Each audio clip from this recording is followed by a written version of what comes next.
The College Baseball Experience ACC Atlantic Coast Conference 2025 season preview episode on the Sports Gambling Podcast Network is brought to you by Underdog Fantasy. Sign up, and when you do, sign up with that promo code TCE SGPN. You get a 50% deposit bonus up to $1,000. Once again, that's UnderdogFantasy.com, promo code TCE SGPN. Hey, what's up, you degenerate gamblers? This is Bill Burr, and you're listening to SGPN. Let it ride, baby.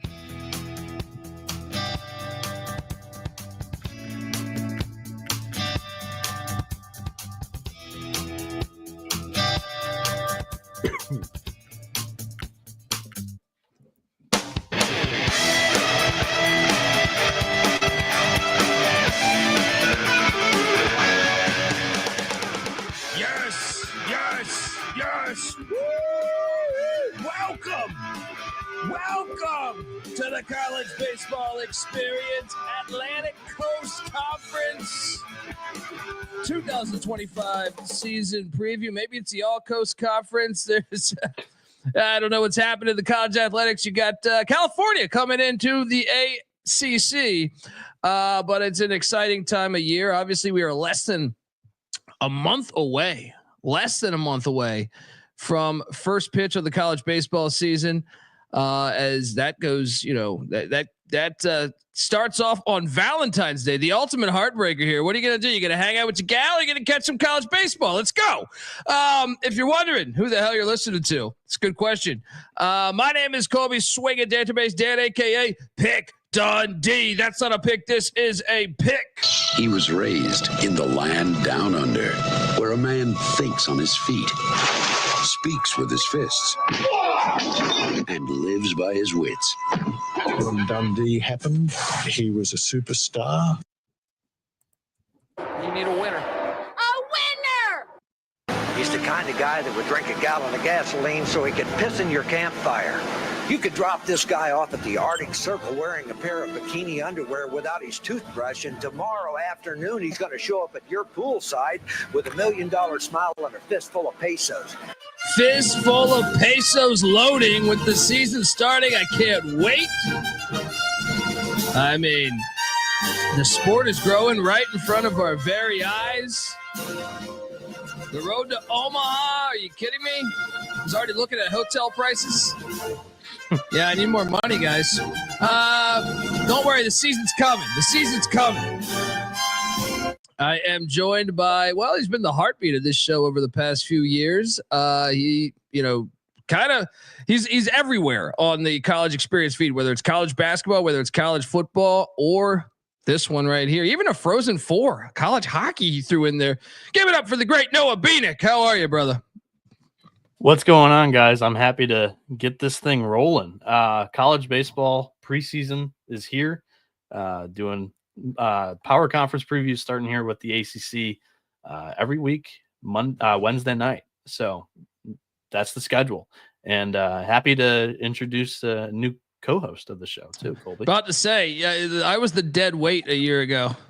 I was the dead weight where it was like, March Madness season, you're doing daily shows, and then CFL starts to roll around, and then you're over there for the spring. UFL, CFL. I mean, CFL is June, so I guess that does a little bit.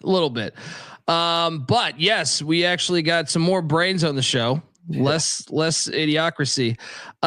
We have the host of the Breaking Bet podcast, a guy who writes for NBC Sports as well. Give it up for the great Johnny V. How are you, brother? And thanks for offering some real brains to the show, unlike my dumbass here.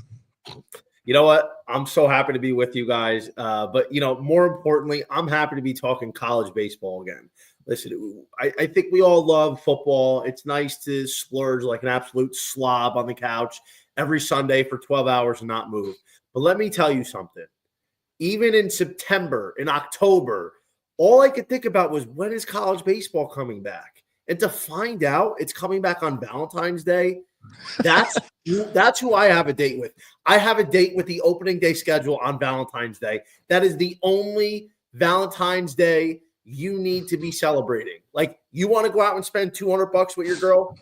Knock yourself out. Johnny V is going to be watching TV all day. I'm going to call in sick that day, and I'm going to be watching it from noon to midnight like usual. That's and what I'm we're saying. your source. If you're going to be tied up for the day, you can check us out Thursday night going into the day so you can place all your bets.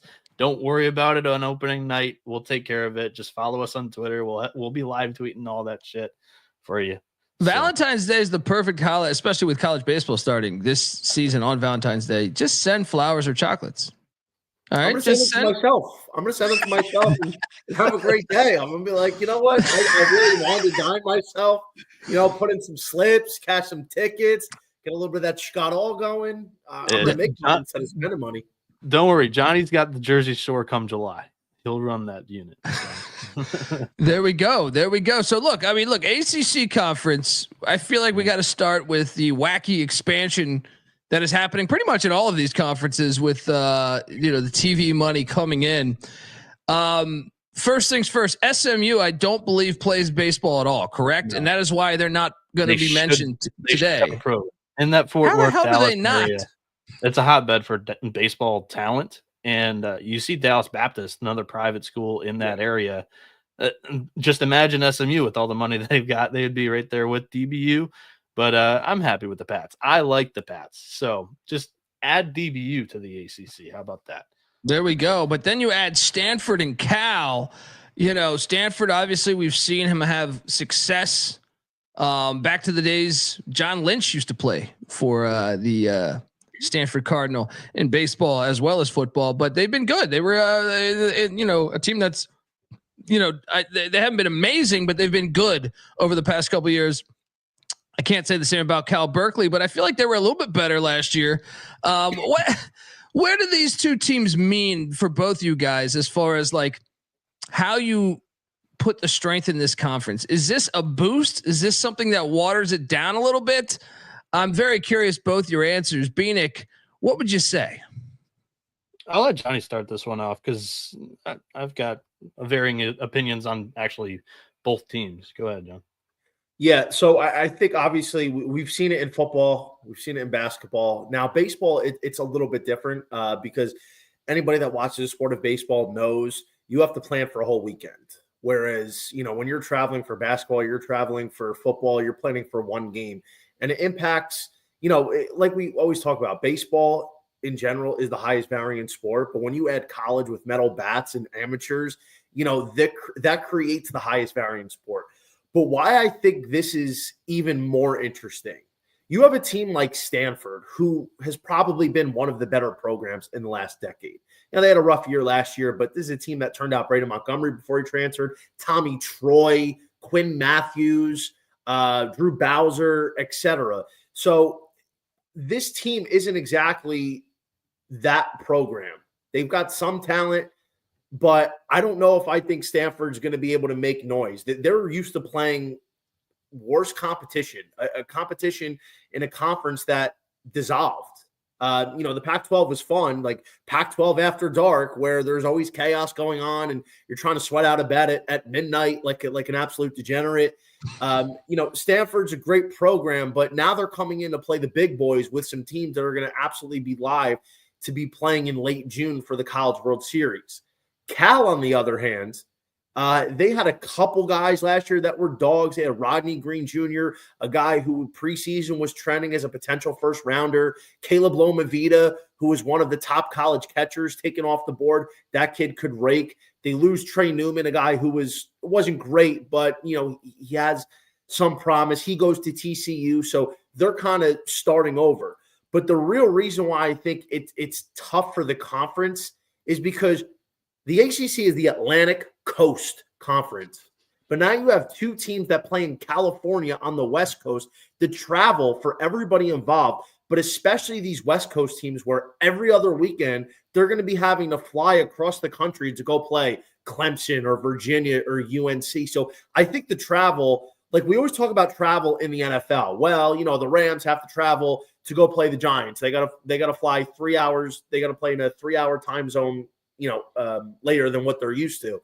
Like now what's going to happen for college baseball? Ultimately, I think, Stanford could be somewhat interesting. Like I know a lot of us, we're going to talk about this later, but Rintaro Sasaki, the Japanese transfer, has a lot of promise, a lot of power. Joey Volcheko, They have Matt Scott, who could be a potential first rounder this year. So they do have some talent, but to be honest with you, I think they're playing in a different league. I don't really see either of these teams truly contending to win or even be near the top of the board in the ACC this year. I think another thing that's why I let him go ahead, because I wanted to get his opinion on maybe the strength of schedule that the two teams have played. I think Stanford's going to be good. I think they're going to be good for this conference. Last 4 years, they've been to Omaha 3 times. Last year, there was a little bit of a rebuilding year. They were really young. We'll get to that team when the time comes. We'll preview these teams in alphabetical order here. But Cal might be swimming upstream. But Stanford under David Esker has been a very good baseball program. Yeah, well, I mean, I was curious. So you think the conference is better for this, but also I know Stanford, going back to what Johnny was saying, I think maybe part of the struggles, and I know this for other sports, is with the portal the way it is these days. Stanford doesn't really put sports first. They it's hard to get into that school. It's hard they don't accept a lot of grad transfer, or you have to be a grad transfer, I think, right? Most scenarios. Most of the time. They've got a Northwestern kid coming in that's a junior, but I mean, that's kind of what they have to do. They have to go to the Ivy League schools basically to get a transfer in. Well, that's why I think it's hurt their football and basketball as well. And I could only imagine all the other sports that, the trickle down effect of all that, but that might be an element of it right there. But Bieniek, do you think the ACC is stronger this year with these two teams in it than a year ago? Yes. It's a hurdle for Stanford to get over the academic requirements, but at the same time, with 11.7 scholarships that we've had for college baseball forever, most of these recruits and young kids knew that they needed to be scholars to go and play college baseball, because that helps the team be able to corral the most talent. So it's not as big of a hurdle in basketball or football, but yeah, I think Stanford's a player this year. I can't wait to talk about that team. For all the teams, I've put together like a big old grid and spreadsheet of their rosters. I was able to pull stuff from D1 Baseball's website, Baseball America, Perfect Game for a lot of the recruiting rankings on the freshmen, also College Baseball Central. I'm just going to source it there. That way I don't have to mention it and say all that kind of stuff when I'm dropping all the nuggets. But yeah, that's kind of what I used. So I'm ready to get this thing going. There we go. Let's jump into it. But before I do that, I want to let you know that the College Baseball Experience is part of the Sports Gambling Podcast Network. Get the SGPN app for easy, instant access to all of our free picks, all of our articles, and all of our podcasts. Just go to the iTunes Store or Google Play Store, type in SGPN, click that download button. It's all free, and let it ride. We're also brought to you by DraftKings Sportsbooks. Playoffs. We're talking about playoffs? You bet we are. Get in on all the DraftKings Sportsbook, an official sports betting partner of the National Football League. Scoring touchdowns is key to winning in the playoffs, and you can score big by betting on all of them over at DraftKings Sportsbook, the number one place to bet touchdowns. Look, maybe you're ready for your first bet. All right, first ever bet going on here. We'll try betting on something simple, like a player to score a touchdown. Go to DraftKings Sportsbook app, make your pick. New DraftKings customers can bet $5 and get $200 in bonus bets instantly. Download the DraftKings Sportsbook app. Use that promo code SGP. Once again, that is code SGP for new customers. You get $200 in bonus bets instantly when you bet just $5. Only on DraftKings Sportsbook. The crown is yours. Gambling problem, call 1-800-GAMBLER. In New York, call 877-8-HOPE-NY or text HOPE-NY. In Connecticut, help is available for problem gambling. Call 888-787-7777 or visit ccpg.org. Please play responsibly. On behalf of Boot Hill Casino and Resort in Kansas, 21 age plus varies and eligibility varies by jurisdiction. Void in Ontario. Bonus bets expire 168 hours after issuance. For additional terms and responsible gaming resources, see dkng.co/audio. All right, we are back on the College Baseball Experience, and we are previewing all of the Atlantic Coast Conference. And we start off with the Boston College Eagles here, 22-31 a year ago, just 8-22 in the ACC. Coach Todd Interdonato is entering his second season after coming over from Wofford. Bieniek, the transfer portal seems to be kind of a crazy topic here. They brought in a bunch of transfers from the D3 ranks with a John Hopkins and MIT transfer and Carl Meyer and Peter Schaefer. Also Alex Bryant coming in from Holy Cross, as well as Jack Toomey just raiding the Crusaders of Holy Cross. Also a few other transfers from Manhattan, Columbia, and Iona. So not necessarily going after the big time, baseball brands, but perhaps bringing in some talent. What do you make of what's going on there in Boston with the Eagles there? Yeah, Boston College is a really interesting team because I do think they bring back a lot of talent on the offensive side of the ball.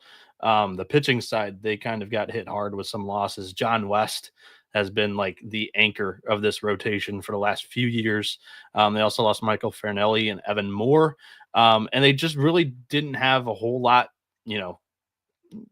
proven talent to replace him. AJ Colaroso is probably going to step in as the Friday guy.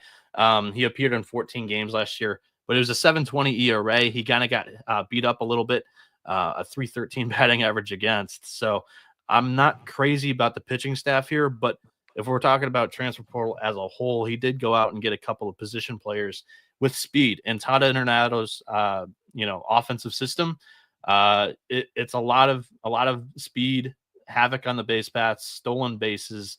A lot of these guys kind of fit his system.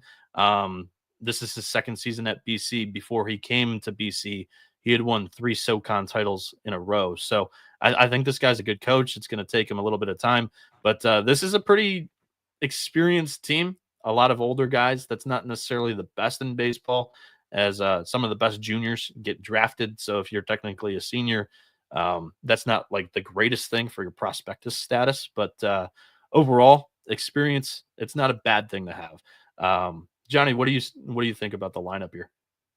I mean, listen, Boston College, they've had some talent. I remember 2 years ago, Saturdays, every Saturday, Boston College, I was betting them because of Chris Flynn.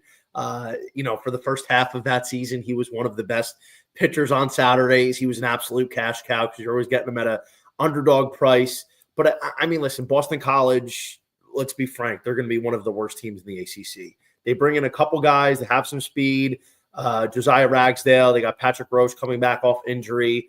Vince Amini's halfway decent. I mean, there's going to be some players in this lineup that's going to create some sort of competition. They're going to be competitive in certain games, especially when the opponent's pitching isn't necessarily ACC level.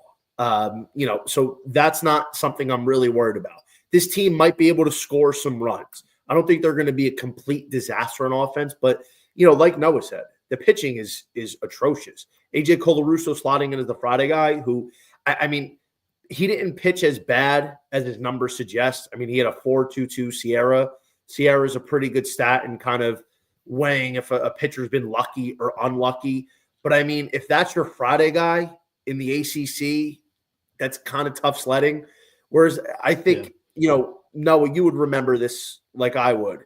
When it's early in the season, when it's March and it's even April and it's cold in Boston and it's raining and you have teams that are electric that, make a living hitting the ball out of the ballpark and the weather kind of, neutralizes that, then Boston College is an interesting team here and there to pick for an upset spot, especially this year because they're going to be underdogs in most games and pretty sizable at that. But I don't really see BC making a ton of noise.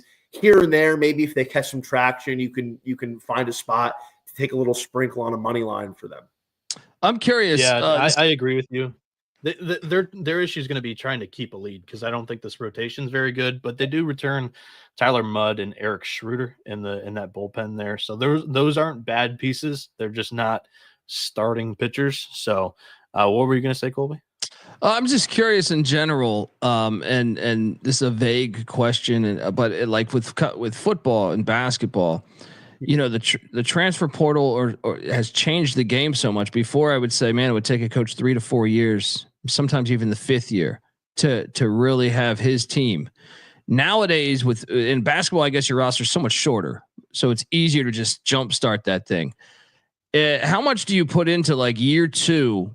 At the program and what his team, what he wants out of his team, they're going to understand what he wants fundamentally out of his team so much more despite bringing in a lot of players in the portal, or is this something that you can just jumpstart nowadays with the portal? A little bit of both. I mean, I think when you're looking at a team that was already uncompetitive last year, and maybe let's say for argument's sake they improve on what they had offensively last year, which I mean that's a very open to interpretation point. They're such an unbalanced team. So the fact is, you also have to look at the logistics of their schedule. The committee had a real fun time. I'm sure they had a good laugh scheduling their conference start, because they're going to have to go against Virginia opening weekend. Then they go play Florida State. Then they get UNC. Realistically, they could get swept in their first three series. That's 1, 2, 3 in the conference in the preseason, maybe. And be 0-9. They can realistically be 0-9 in their first three series. So, listen, it's fun. Boston College, I think they're a little while away. This is a team that I personally can't take too seriously. And, maybe some of their guys that they picked up, like a Ragsdale, or maybe Roach comes back from the broken foot he had where he missed 33 games last year, and they do some good things. And, they're a couple bright spots in an otherwise bleak lineup and team. Yeah. Let's jump over to these Cal Golden Bears, because this is a team I thought, kind of surprised a year ago. 34-18. Mike New entering his 8th season there in Berkeley. He's 185 and 152 all time there. Now, this is a team that lost a ton of guys. Luke Short, Trey Newman. They lost a ton of production. I mean, there's 7-8 names here, but they did bring in some transfers. Went out and got Carl Schmidt from Texas A&M. I know, obviously, they're very excited about him. Also went out San Francisco State, Jacob French coming in, a D2 transfer. Jeff Hoffman from a D3 school there. David Shaw, a Texas Longhorn transfer that I know they're excited about as well. What do you make, Bieniek, of Cal? I know we just kind of talked about them coming into the conference.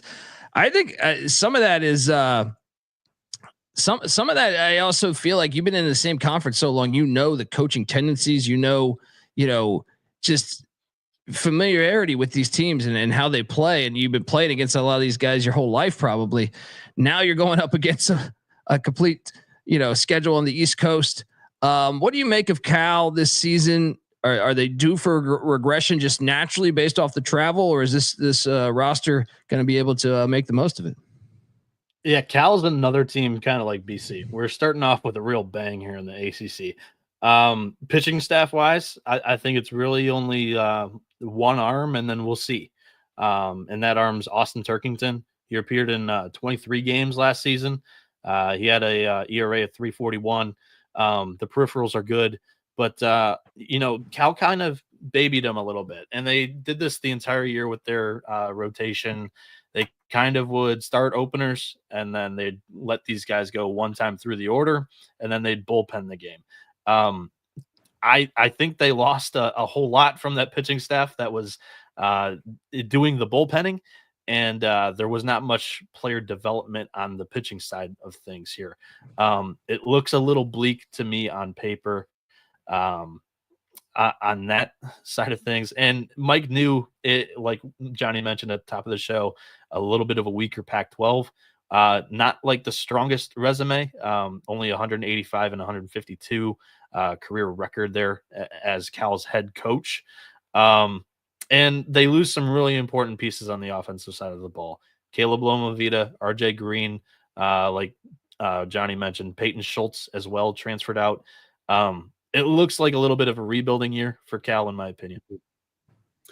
Yeah, 100%. I mean, when you lose guys like Lomavita and Rodney Green anchoring the middle of your lineup, it's really hard to bounce back, especially Cal, not really known as a big baseball school these days.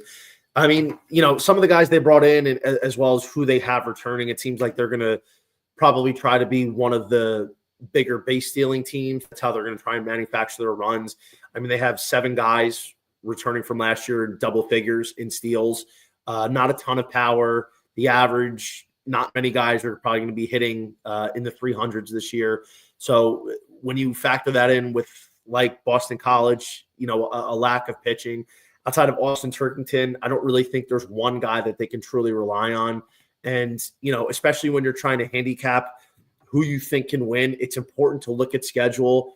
And if you're Cal, before conference play starts, they have a series against Houston. Houston, while they're not an elite program, they're no slouch.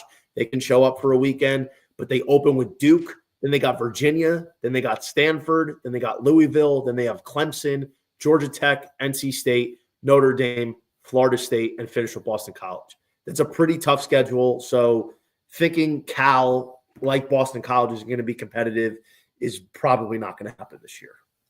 If they're not going to have a great offense, they need a pitcher to click here. They've got 3 mammoths that they're going to try to rely on here in the weekend rotation. Oliver De La Torre, who's a sophomore, Gavin Eddy, who's a sophomore. Both of those guys are like 6'5". And then David Shaw is like a blue chip that didn't pan out for Texas that transferred back home. He's a California kid. So we'll see what the Golden Bears have here. But again, not too high on this team either, Colby. All right, well, let's jump over to a team that I was very high on a year ago, the Clemson Tigers, who were 44-16 a year ago, 20-10 in the ACC for Eric Bakich. And Eric Bakich, the best thing about him, a great coach, great manager, but at the same time, he's an ECU Pirate.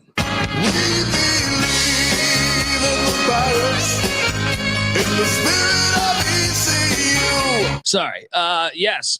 Third season there in Clemson, South Carolina. He's 88-35 in 3 years. They went out this season and went out in the portal. Now they lost some big time guys at the same time. Rocco Reed, Blake Wright, Aiden Maths. Probably butchering your name, Aiden. But they brought in some big time talent too. Michael Gillen's a guy from Seton Hall. They're excited about. Also, Colin Priest, Bieniek, one of your boys up there in Ann Arbor. They're bringing in Josh Pano from Cal Baptist, who was the defensive player of the year in the WAC a season ago, coming in, as well as Dominic Lisi from the Sycamores of Indiana State. Also, they're getting healthier. They had Andrew Cepho, who was out for the season with an ACL, torn ACL a year ago. He's back, and I think he's healthy to go. Your thoughts on Clemson? I had a future for them to win it all last year. Obviously, that did not cash, but fun team to watch. They kind of got robbed multiple years now. Your thoughts, Bieniek? Yeah, they were my preseason favorite price to win the College World Series last year. I don't think that this team is to that caliber. I'm a little bit lower on Clemson this year. Bakich is my guy, and he does very well at the fundamentals. They're going to be a very good defensive team, and they're going to throw strikes. He's always been, he's always hammered to home the point of if you're not going to throw strikes, you're not going to pitch for his team. So they're not going to blow you away with stuff, but they're going to make you beat them with your sticks. And albeit they do lose some arm talent. I mean, you lose the preseason Friday starter from last season in Tristan Smith. You lose the closer in Austin Gordon. Billy Barlow was your most experienced starting pitcher. He transfers to Florida. Matthew Marshall and Rocco Reed out of eligibility. But, I mean, this pitching staff is still really good. Aiden Kanak comes back. He's a sophomore now. He appeared in 15 games, started all of them. 108 strikeouts, only 29 walks. Just really good control. Did not walk many there at all. The whip was only 1.14. Not many runners on base when this kid was pitching last year as a freshman in the ACC. It's a very hard thing to do. Ethan Darden's been all over the place. He's a southpaw that they're going to expect him to probably start this season. We'll see what he's got. Michael Gillen is the real interesting piece here. He was Seton Hall's do everything guy last year. Not a starting pitcher, but would come in for leverage innings and pitch long relief. Through 39 innings for the Pirates last season, 17 appearances, 43 strikeouts, 14 walks. He's an interesting arm that they're trying to stretch out and turn into a starting pitcher there. Reed Garris, Jacob McGovern, Lucas Malstedt, Drew Titsworth, all very good relievers that had experience last year in tight moments in the postseason. I mean, that Florida Super Regional was outstanding. They also had a tight regional where all those games were like a couple run games. They had a walk-off in there as well. I like Clemson. I just think the ACC is really good, and I'm just not as high on them this year. But don't get me wrong. They've got plenty of talent all over this roster. Johnny, get into this lineup here that's loaded. Yeah, so last year, I know you were high on Clemson. I think you're wearing a Clemson shirt right now. When you came on my podcast, Breaking Bad, we talked about it. I wasn't that high on them. I thought they were like as high as you. I didn't see them as a team that was going to win it all. I thought they were a team that might be able to contend for an ACC title. The favorable thing for them is, on the coastal side of this conference, you have UNC, Virginia, Duke spearheading that side. Whereas for the Atlantic side, you have Clemson, NC State, Florida State, Wake. You think Wake Forest probably takes a step back. I'm of the belief that Florida State will probably take a step back. I think NC State will take a step back. So the good thing for Clemson is they should be able to command the Atlantic side of the ACC again this year. Do you know, real quick, do you know for sure they're going back to divisions with the Stanford Cal editions? I didn't hear otherwise. So I apologize if I'm wrong. I didn't hear otherwise. So assuming that's the case, then that's what I think is a positive. But if not, I mean, this is why I still it's just think Clemson and Florida State in that division. Yeah. This is why I still think Clemson's going to be good, though. Even though they lost a lot of bats in Blake Wright, Obertop, Hinderleiter, Mathis, Will Taylor. That's a lot of production. It's 5 starters. Yeah, that's a lot of production. And those aren't just starters. Those are studs. But you're getting Cam Canarella back, fully healthy, recovering from the torn labrum that he played through, and he played well, which speaks more to him better than well. It speaks to him being an absolute dog. I mean, you got Tristan Becerra back. You get Josh Pano from Cal Baptist. You got Jaron Purify, Andrew Chufo coming back. You bring in a couple other guys. This is a team that plays in a bandbox. So even though they might not have those 30 home run guys, they have the ability in their ballpark to be able to hit pop flies out, kind of like the way Wake Forest does. They're great at the small wind ball. aids it. I don't think it's a small park, but the wind helps for sure. It just seems like you hit a pop fly and it goes out. That's all it was last year. But they know how to play. Get on, get over, get in. Eric Backage runs a fantastic program. And the big thing is, like, as long as you have Cam Canarella doing his thing, he elevates everybody else. You see the kind of momentum that he brought to that Florida game. Even though they lost, he was the reason why they were hanging tough for so long. Now, the pitching is, that's a big thing where they lost some key guys. Aiden Knack's coming back. He's going to be the Friday guy. He was great last year, and he only got better as the season went on. In his sophomore year, I think this is where he really has to take that next step, because not only that, but he's going to be looking as a guy that's going to profile as one of the first arms off the board in 2026 from the college class. What Ethan Darden does, he was very hit or miss. He had some games where he was electric. He had some games where he was terrible.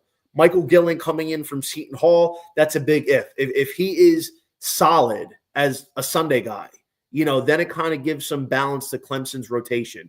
Overall, I expect good things from Clemson. Their schedule's not too bad. They get a good litmus test the opening weekend down in Arlington for the Shriners Classic, one of my favorite tournaments in all of sports. They're going to get OK State, Arizona, Ole Miss. They're going to get South Carolina in that late February, early March series they usually do. And for their conference play, they open up with Notre Dame. Then they're home to Wake. Then they play Georgia Tech. Then they got Cal, Stanford, Louisville, NC State, Florida State, Duke, and Pitt. So front-loaded wise, it's a little bit easier. So if they can rack up some of those wins early, and kind of just weather the storm in the back end, I think this is a team that we're going to see have a really good chance to be in the running to win the ACC regular season. Yeah, and I want to touch a little bit more on some of the position players. I mean, last year, Andrew Chufo, he did have that torn ACL. He's the returning shortstop. I think he moves to third base. Backich went out and got a very good defensive shortstop, because a shortstop coming off a torn ACL, there's some worry there. Pano was the WAC Defensive Player of the Year last season. Colin Priest is going to provide power. I mean, last year, Michigan kind of platooned him, only really played him against right-handed pitching. I thought that was kind of a mistake because I was there at a couple of games where, they would kind of get in a pinch where a left-hander would come out of the bullpen, and this kid still looked great, in my opinion. Passed the eye test. He's a monster. He won Clemson's home run derby in the offseason. And if Jaron Purify can get on base more this season, I think he's an X factor for this team because he's a burner. He'll steal plenty of bags if he's on base, but that's the toughest issue with him. They've got plenty of catcher depth. Jacob Jarrell and Luke Gaffney. Luke Gaffney, freshman of the year in the Big Ten, transfers in as well. Bakich just hammers the North. Very good recruiter. And it's not like he's trying to bring in blue chip after blue chip talent. Just guys that fit the offensive criteria and guys that throw strikes.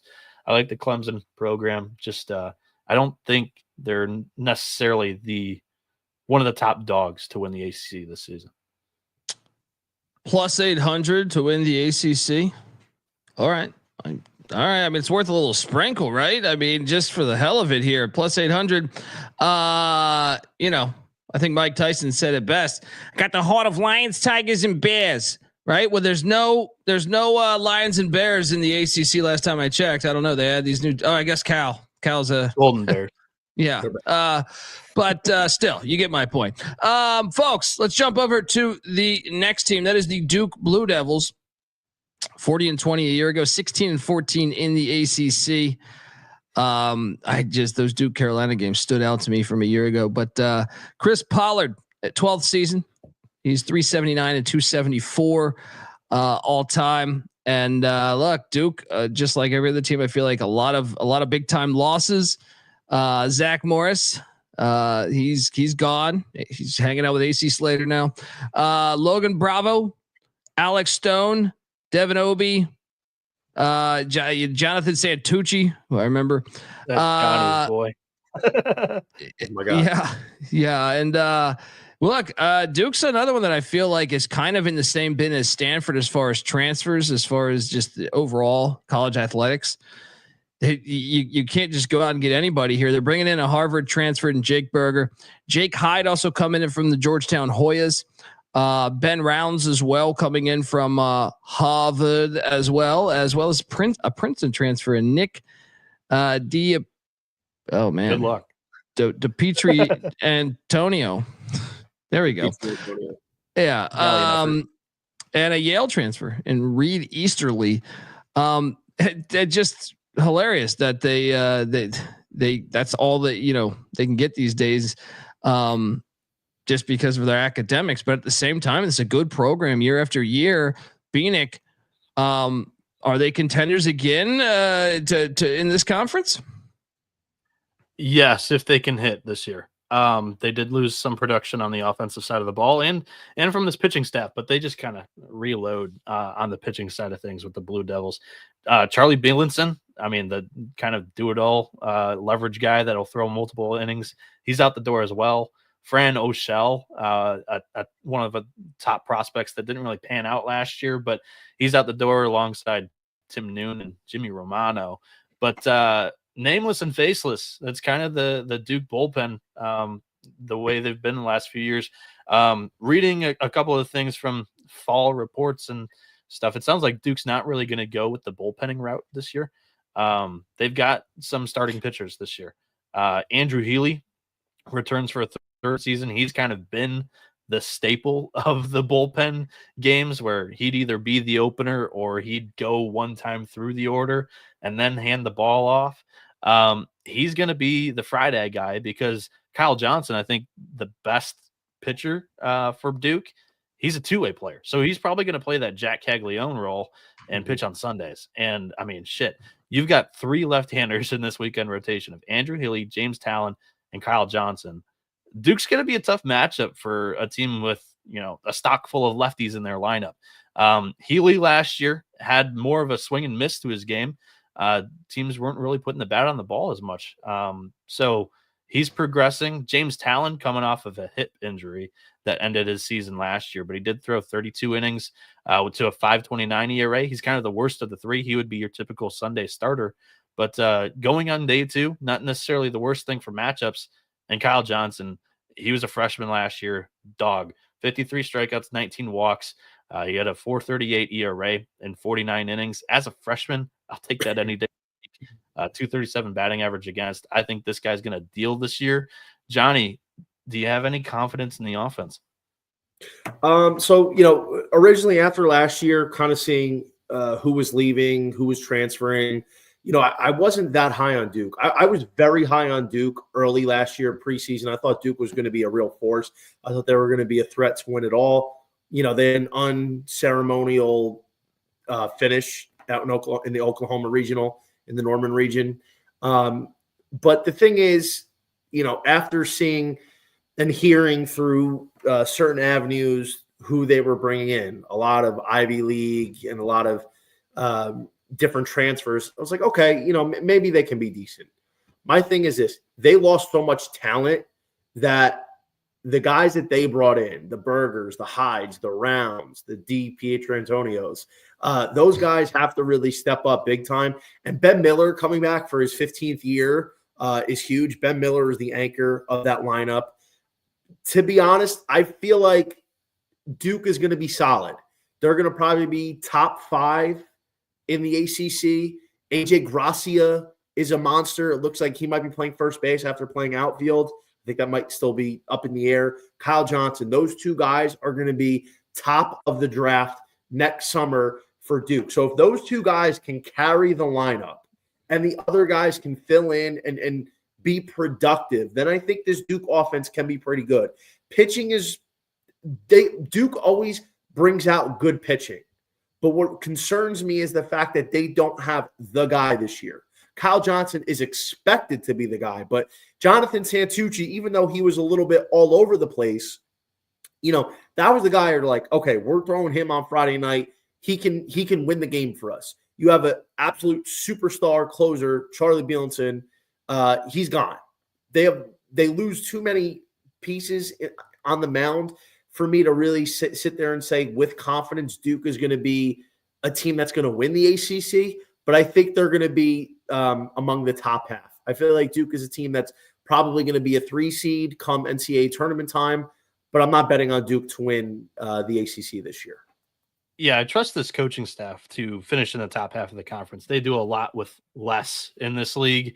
The defense, again, this is another really good defensive team. That infield will, there's not going to be many errors there. And they've got speed in the outfield. So interesting team. I don't necessarily think they're an ACC favorite either. Kind of in the same bucket as Clemson. Like the team, they're an NCAA tournament team for sure. I'd probably say they're a 2 seed. But yeah, I like Duke again this year too.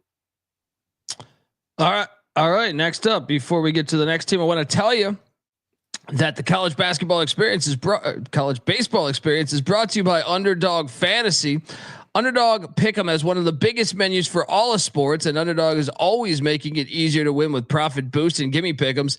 There's college baseball, there's college basketball, there's college football, and there's everything else too: NBA, NFL, CFL, NASCAR. So jump on over there. You can now use specials and boost on all flex entries as well. So sign up, and when you do, sign up with the promo code TCESGPN to claim your special pick plus first time deposit offer up to $1,000 in bonus cash. That's UnderdogFantasy.com, promo code TCESGPN. All right, we are back talking college baseball for the Atlantic Coast Conference, and now we break down Florida State, aka Saudi Arabia State. Look, the Seminoles. 49-17 a year ago, 17-12 in the ACC. Link Jarrett, third season, 72-48 thus far. And as you can imagine, just like everything else, man, they're going in heavy on the portal. Yes, they did lose some great guys, from a year ago. James Tibbs III, Cam Smith, Marco Dings. There were some hits that they, had from the last year's winning team, but going out and getting some of these guys like Gage Harrelson from Texas Tech, What was it? Wes Mendez was one I was noting here from Ole Miss coming in, going to the Jacksonville Dolphins there and getting Evan Crest, a VCU transfer in Martinez, a South Florida transfer in Joey Vellini. They hit the portal pretty aggressively. Bieniek, Florida State. Do you buying into the momentum behind the program? Yes. Last year I had a ticket preseason of Florida State to make it to Omaha. I don't know if you remember that, but that was probably my favorite call of the year. It was not a pretty take at the time, as Link Jarrett was responsible for ending I think it was 44 straight NCAA tournament appearance streak. But this guy hits the portal hard. He did it again this year, brings in a lot of pitching talent. They lose Carson Dorsey, Brennan Oxford, Connor Whitaker, Andrew Armstrong, all of those very important arms to last year's Omaha squad. But they return the big dog. Jamie Arnold might be the best starting pitcher returning in college baseball this season. He had a 2.98 ERA and 105.2 innings, an 11-3 record, 2.98 ERA. Like I said, 159 strikeouts, 26 walks. This guy was borderline like bulletproof last year. And you're going to pair him up with Joey Vellini, the incoming transfer from USF. He did get touched up a bit last season in only 28 innings. It'll be interesting to see how he translates to the ACC. Mason Martinez, VCU transfer that he pitched pretty well in that East Carolina regional, Colby. He had 19 appearances last year and 42 innings, a sub-3 ERA, 41 strikeouts, 19 walks. I really like this kid. But the X factor is when and if Cam Leiter returns healthy. He had a shoulder procedure done in the fall, cleaned it up. He's going to return at some point during the season. They said it was not as bad as expected. I think he's already throwing. There was a report that came out the other day. But, I mean, when this kid's going, his stuff is really good. John Abraham, Wes Mendez, Connor Holtz, all of those really good arms for this bullpen here. Those will be some of the top options. Holtz is a breaking ball wizard. Abraham's probably the most important guy, probably your leverage arm here as a closer or important inning guy against the middle of the order. And an interesting piece here is Evan Crest. He had a sophomore slump, but freshman year he was stellar. One of the best mid-major starting pitchers at Jacksonville. He comes in with an ERA of 7 after his sophomore year, hoping to figure some things out during his junior season with the Seminoles. The pitching staff is the strength here. If the lineup clicks, they could be really dangerous. Again, something tells me that Johnny's not really buying into it. Like you, last season, preseason, Florida State was the team that I really liked. Because they had a bad year in 2023, they were being discounted. But anybody who watched them saw the kind of juice they had with Arnold and Leiter and Cam Smith and Tibbs. So they were a team that I was buying not only for the ACC, but to win it all. I had a very nice ticket on them, and they blew it late. And, I'm still not over it, to be honest, that blown third strike call to end the game. So, it makes me sick. It really does. But to tell you the truth, looking at it, Florida State moved from 5.5 to 1 as the second favorite to 4 to 1 on Bet Rivers as, right now a big favorite to win the ACC. And I'll put it to you this way. I think Florida State is going to be a top 5 team in the ACC, but I think it's being oversold. The amount of volume and production they lost 2 first-round hitters, 2 superstars in Smith and Tibbs. They lose other key contributors like Marco Dinges, Danny Cantu, Jaime Ferrer. Like their 1 through 5 was disgusting. Their pitching when they had Arnold, Leiter as the 1-2. Obviously, Leiter was out for the second half of the year, so his return is going to be big if and when he comes back and he's himself. I mean, I think Florida State's going to have 2 first-round pitchers potentially with Arnold and Leiter this year. I'm not worried about the pitching as much, even though I think I need to see it from Vellini and Martinez in the rotation to start the year. I think Florida State honestly could have some growing pains in the first few weeks as they're working out a new team with guys coming in from, less competitive leagues. The offense is something that is, it could be hit or miss. I mean, you bring in a Miles Bailey, you bring in a Hunter Carnes, two highly touted high school guys. I mean, you get Gage Harrelson, who's decent. The guy who's really got to step up this year and who's got to take charge of the lineup is Max Williams, the guy who was a center fielder last year who was productive. I just think at the moment right now and the price you're getting Florida State, everything is being so reliant on pitching. And we know this. You have to be able to pitch to be a good team in college baseball unless your offense is off the charts good, which it's not for Florida State. So, for my opinion, the amount of money you have to lay with Florida State right now to both win the College World Series and to win the ACC is not worth it. I don't buy FSU this year. I just don't. I don't think they're going to be bad. I don't think they're going to be to the level they were last year. Maybe something clicks halfway through the season because Link Jarrett is a good coach. But I'm expecting regression for Florida State, mainly because of the offense. The strength of this position player group is that outfield defense. A lot of these guys can roam. There's not going to be many gappers that fall. They're going to be looking for one or two of these power bats to really break out. Miles Bailey is a fucking tank. 6'4", 255, powerful lefty that can actually move a little bit too. So if he hits a gapper, he's actually a three-bagger threat. And you got him. Bladen Plain is a Pensacola State JUCO transfer that had plus 1,100 OPS last season. Hunter Carnes is a freshman catcher. They are set at catcher. Between Carnes and Jackson West, that's one of your best duos that you're going to find. Virginia Tech's got a really good trio that we'll talk about later on in the show. But Carnes was the number one catcher in the 2024 freshman class, according to Perfect Game. This kid's going to be a real player this year. He'll, swap in and out with Jackson West.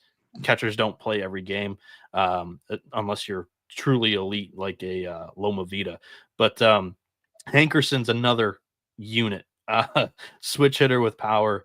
If any of those four kind of power hitters are able to somewhat replace what James Tibbs and Cam Smith were able to offer for this offense last season, that's when you get this peak Florida State team. But they all kind of come with questions, and it's something that I'm not necessarily banking on either. I don't have them winning the ACC, but I have them as a contender for sure.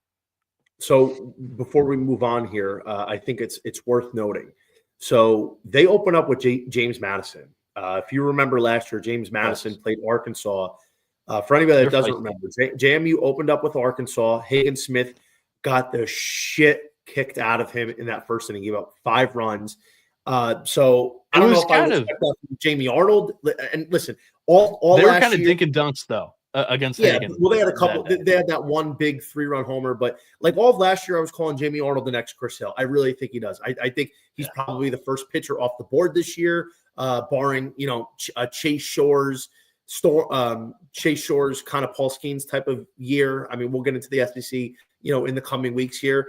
But to tell you the truth, dude, like I think even though they have an easy schedule to start, that James Madison series, I'm going to be looking maybe to play JMU somewhere in that series on a money line for a game. Day 2 and day 3. A couple run lines. And why I think it's important for Florida State to get off to a good start, their schedule to open up is ridiculously easy. They got Boston College, they got Miami, they get Notre Dame to start, which are going to be 3 of the worst teams in the conference. I mean, Miami might be more second half of the pack. Then they have Wake, VTech, and then they start in the middle of April is where it gets tough. They get Virginia, they get Louisville, they have Clemson, Cal, layup, and then they close out with UNC.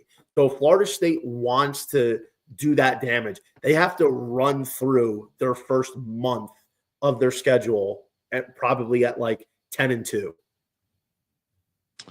Yeah, that schedule is pretty soft to open things up there for the Seminoles. So So it'll be interesting to watch because I know they're super excited about it. A couple of my buddies have texted me regarding it. Let's talk about these Georgia Tech Yellow Jackets, 33-25 a year ago, just 15-15 within the ACC. Danny Hall in his 31st season at the helm. The guys won over 1,200 games. Unbelievable.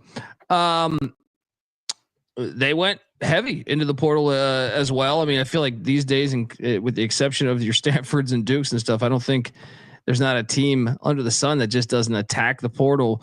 Maybe the academies would be the other ones. Yeah, they went out, brought in some Georgia talent. Georgia Southern first baseman Kent Schmidt coming into the Yellow Jackets, as well as Georgia State transfer Brady Jones. Caden Campbell also coming in from Louisville. I know they're excited about him. Nathan Wall from Cornell, the Big Red there. A D2 transfer from Augusta in Kyle Lodesy. And also, how about this? Going to the land down under to bring in Will Baker from Australia. I didn't even know they played baseball in Australia. They still took some major hits though. Cam Jones gone. Cameron Hill was another one they liked. Matthew Ellis, Peyton Green, guys that were big factors on this team, and a lot of the best players from this team a season ago. Bieniek, what do you make of the rambling wreck? Yeah, so you mentioned Cam Jones and Cam Hill leaving. Aiden Finatieri also leaves. He was kind of the most consistent arm, in my opinion, of this Georgia Tech team. The difference between SEC and ACC, look no further than Georgia Tech. The ACC has some teams where it's all gas, no brakes, where they are going to hit the shit out of the ball. Georgia Tech's going to be one of the better offenses in this league. But, I mean, I'm doubting the pitching staff. And I have for years under Danny Hall. Really damn good recruiter, but it's all power stuff, no strikes. And I know they have a new pitching coach. It's his second year. Last year was a little bit of an improvement, but still not crazy.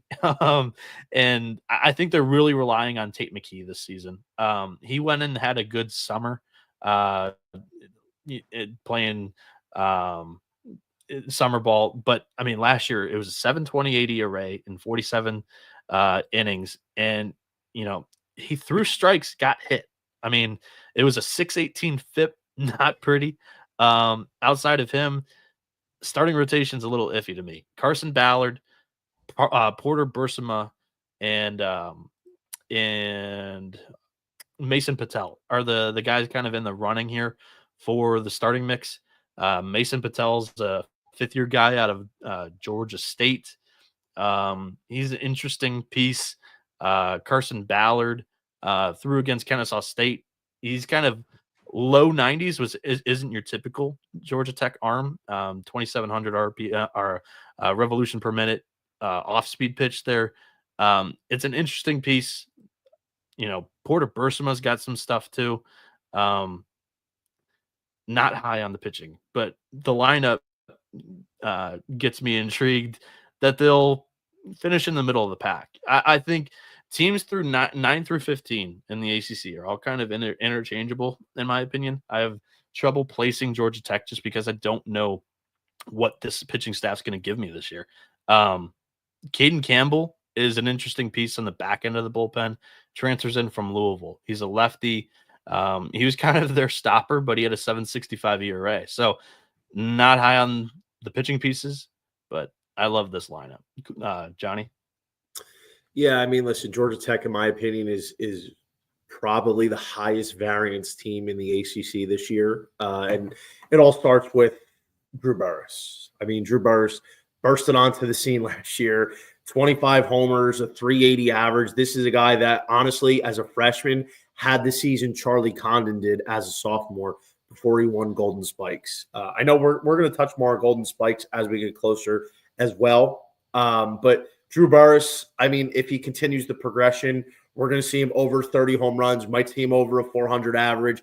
This is a guy that can have a monster year, put together arguably the best stat line in all of college baseball this season as a hitter. Now, here's my thing. Let's say Drew Burress does all that, right? You brought in some other guys that that can make some noise. I mean, you bring in the Australian with the plus hit tool, Will Baker, Kyle Lodis, Ken Schmidt. I mean, there's some other guys in this lineup that can produce. And especially when you have a guy like Drew Burress who sets the tone, a lot of times other guys follow. Now, why I think they're so high variance is because we know they're probably going to be able to hit. If their pitching is half decent, then I think it makes them an interesting play in the ACC. I don't think they're going to win the ACC, but if you ask me who's your biggest dark horse, a team that's outside of the top 5 or the top 7 that can potentially swing up to a top 3, top 4 team, if their pitching is solid and some of these guys pan out, Georgia Tech, why not? Why can't Georgia Tech be there? And considering who they're playing, their schedule to start off is pretty decent. They get Virginia Tech, they have Pitt, they have Notre Dame. I mean, realistically, those should be 3 series wins. They play Clemson. They're probably going to lose that. Then they have to go to Stanford. I mean, with the travel, we don't know how it affects them. That's probably a 50-50 series. Then they come home to play Cal. But then they go to Miami. They go to Virginia. They go to, like, the Western Carolina Catamounts, like the weird non-conference game. They have Louisville and close out with Duke. So their schedule isn't that bad. They have a reasonable path to, again, be over 500 in conference. Last year they were 500, but they have an opportunity to be winning 19 games this year in conference with the schedule they're playing. So that pitching is going to be the big question mark, but we know that they're going to be able to hit. They're going to be one of the more potent lineups in the ACC. Yeah, John Giesler, double-digit home run guy from last season, 975 OPS. He's a graduate senior. He returns, but the big new piece, the fun new toy, another Drew Rogers, true freshman catcher, Georgia Tech under Danny Hall. They can compete for the title of catcher EU, and man, does this kid have it. He's a top 25 recruit.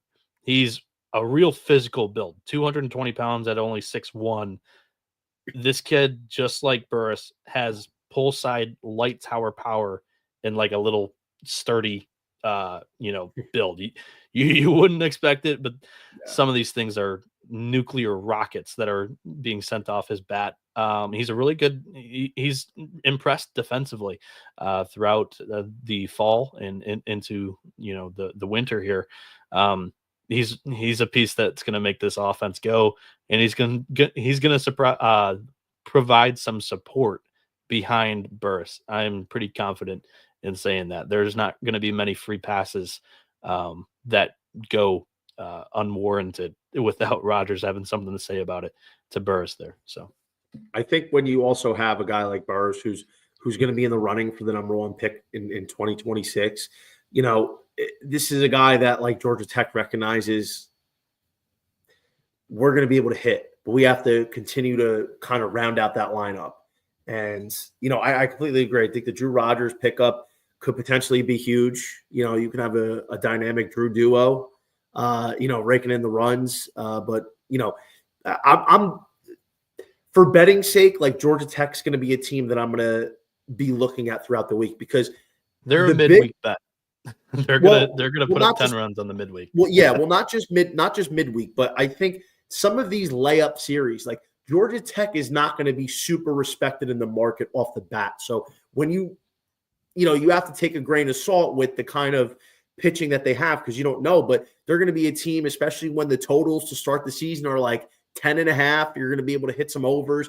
Like, there's going to be some good betting opportunities on Georgia Tech early in the year before the lines start to catch up, when they start to get sharp at like the end of March nowadays. Yeah, next up, let's go to the Louisville Cardinals. Interesting. It was a couple years ago. I thought they had a nice team, but last year not bad either. 32-24, 16-14 within the ACC. Dan McDonald doing a good season, 18th year at the helm. And one of the things that stands out here, besides their losses, like Gavin Killen is gone, JT Benton, Ryan McCoy, Luke Napleton, Carson Liggett, is they went out into the portal, but kind of to obscure places. Going out and getting Nate early from Florida Southwestern College.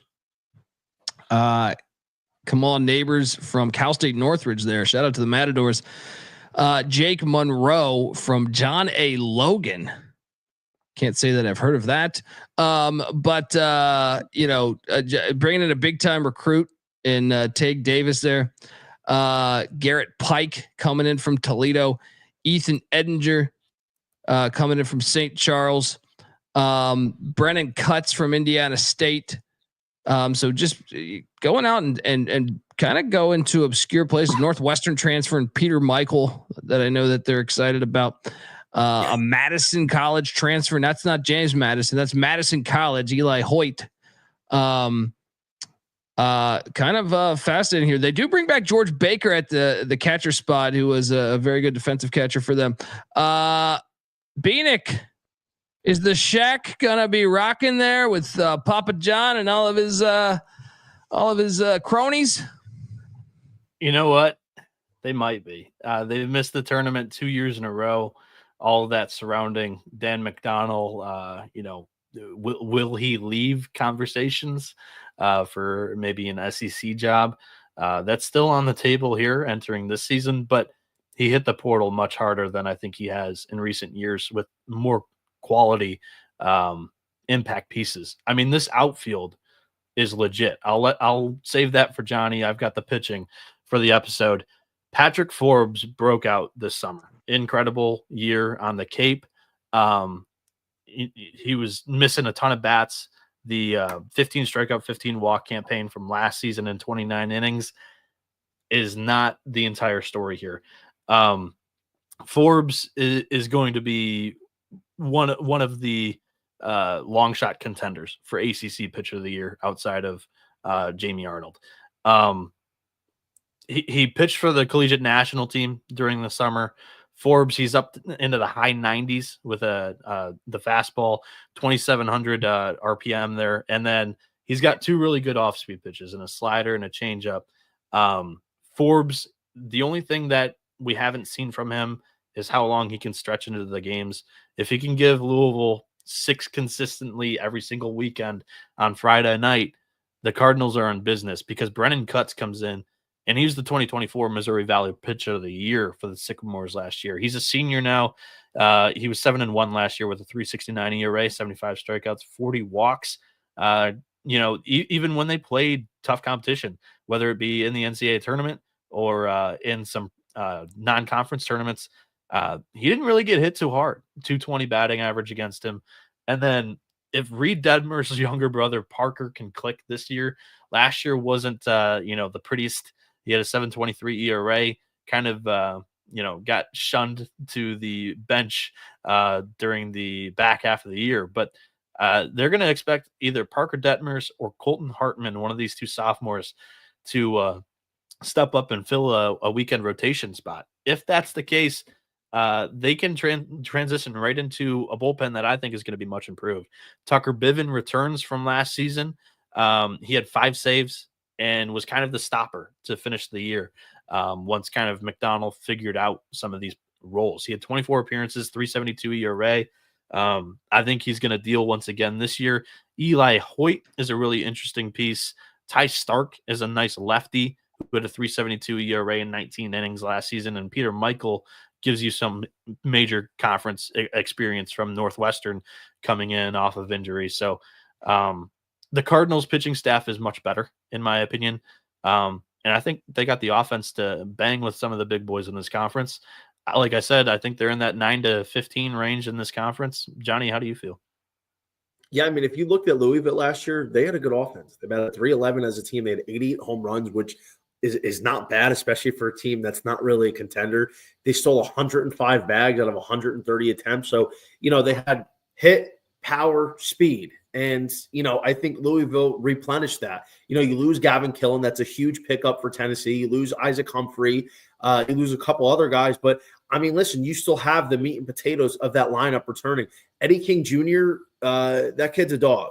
That kid's 6'2". And they weren't expecting him back either. So that was a nice surprise. He came back. That kid's 6'2", 200 pounds. That kid has a beautiful swing, hit tool with some pop, 14 taters last year. I mean, I would expect him as the guy this year in a prove-it year to be over the 20 home run mark. You have Zion Rose coming back, same guy that took Chase Burns deep in their series. He hit a tater and a half off Mr. Chase Burns.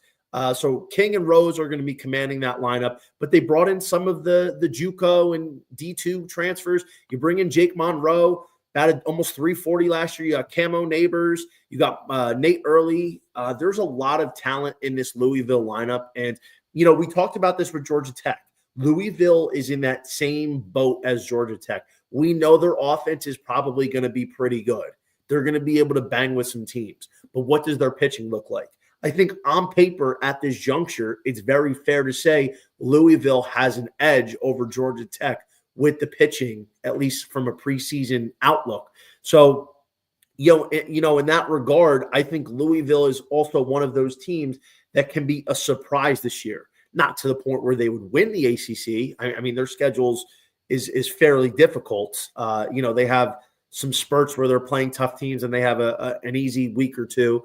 But Louisville, from a betting perspective, is a team that I would definitely take a look at throughout the season. You might catch them on a Friday night. Like early on in the year, Patrick Forbes is a guy, especially if he's not getting the respect because he's a high variance guy. He could be very good. You might be able to steal some really good value plays there. And to start off the season, I mean, they get a great litmus test in that Shriners Classic down in Arlington. They start off with Texas, a newly SEC team. They have Oklahoma State, who's got some bangers like Nolan Schubart, and they have Arizona transferring over to the Big 12 Conference. So, I think Louisville, I'm really curious how they look the opening week against some really good competition. So I'm expecting Louisville to be half decent. There should be some opportunities this year to make some money on Louisville in weekend series and possibly even in the midweek as well. Yeah, I'm going to toss in another name on the offense here. I mean, you mentioned Eddie King and Zion Rose. Those are going to be two guys that are running this thing every single day. This outfield's really deep, and McDonald hit the transfer portal hard trying to replace Eddie King. He brought in Garrett Pike from Toledo as well, but I'm going to take you to the freshman, Take Davis. This is another unit, 6'3", 215, big lefty, light tower power. He hit 2 homers against Indiana in a fall scrimmage. He's a son of Ben Davis, a former MLB player. He's got the pedigree, the bloodline. I think he's going to be a hit for the Cards here. But Michael Lippy also in that outfield. They've got 5 or 6 guys that are battling for playing time here. That last outfield spot up for grabs, that DH spot. But you can only really play 3 outfielders and maybe even 4. If you throw one at the DH. So there's going to be a couple of really good bats that are riding the bench for some time. But Louisville, I think they're a very quality team this season. Jotting all of this down. I hope you are at home as well. Next, let's talk about the Miami Hurricanes. It wasn't that long ago that this was a very good, I mean, I guess it's starting to look that long ago now. That this was a very good program, but hey, 27-30, 11-19 in the ACC. JT Ortega, second season at the helm there, and well, hopefully it's better than year one. They did lose some guys. Blake. How do I say this name? Sear. Okay. And Jason Torres. Apologies, Blake. But also Jacoby Long, Lucas Costello. All gone, and a slew of pitching gone as well. This is interesting because they went out to the portal. They brought in a slew of guys, just like I feel like they're doing in all of their athletic departments there. But Tanner Smith coming in, 6-year senior there from Oregon State. The Beavs keep a great program. We know that. Also, Todd Hudson coming in from the Flaming Libs of Liberty. Also Jake Ogden from UNC Greensboro in the SoCon. Bobby Marsh from Penn State.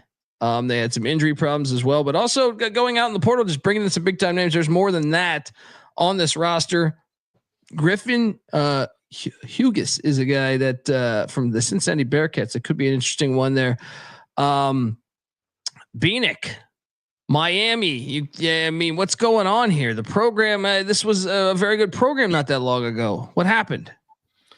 Well, last year, I said it on the preview last year. I'll say it again. Miami kind of screwed up with the hire. JD Arteaga was hired after the College World Series. Now, for a team that, kind of flunked out early in the NCAA tournament, to get rid of their coach, you would like them to find the replacement pretty quickly and have an idea there. It took him longer than it should have. He didn't really get on the ground running in the transfer portal. As you can see, he hit it hard this year. There's some talent coming in, but I'm not high on this pitching staff. This is another all gas, no breaks team. They got to hope that the offense comes to play because they lost the entire weekend rotation from last season. Gage Zeal, Rafe Schlesinger, Eric Hernandez, all gone. Griffin Hughes, the expected Friday guy, had almost a 7 FIP last year in the Big 12. Not tremendous. Brian Walters is an interesting piece. Again, another younger brother, but this one's the younger brother of Andrew Walters, the former shutdown closer that Miami had not too long ago during those good teams that you remember, Colby. He's now pitching for the Cleveland Indians, Guardians, whatever you want to call them. Thank you. Appreciate that. I knew you would rip on me if I didn't say Indians. And then Nick Robert is a reliever that they're going to promote to the rotation here. Outside of that, you've got a couple of mid-major arms that are, coming in, expected to be some really important pieces in the pen, and also some freshmen. Michael Fernandez, a left-hander, and Lazaro Calera are going to be thrown into the fire pretty quickly here. I'm not high on the Canes this season. So, Johnny, what do you think about the lineup? Yeah, I completely agree. I mean, I think Miami is a team that's going to be back half of the ACC. I think they could be fun. I know every now and then they have a weekend where they just decide to play balls to the wall. Their pitching is a huge problem. Losing their weekend rotation, they're going to have to rely on a lot of new arms to put it together.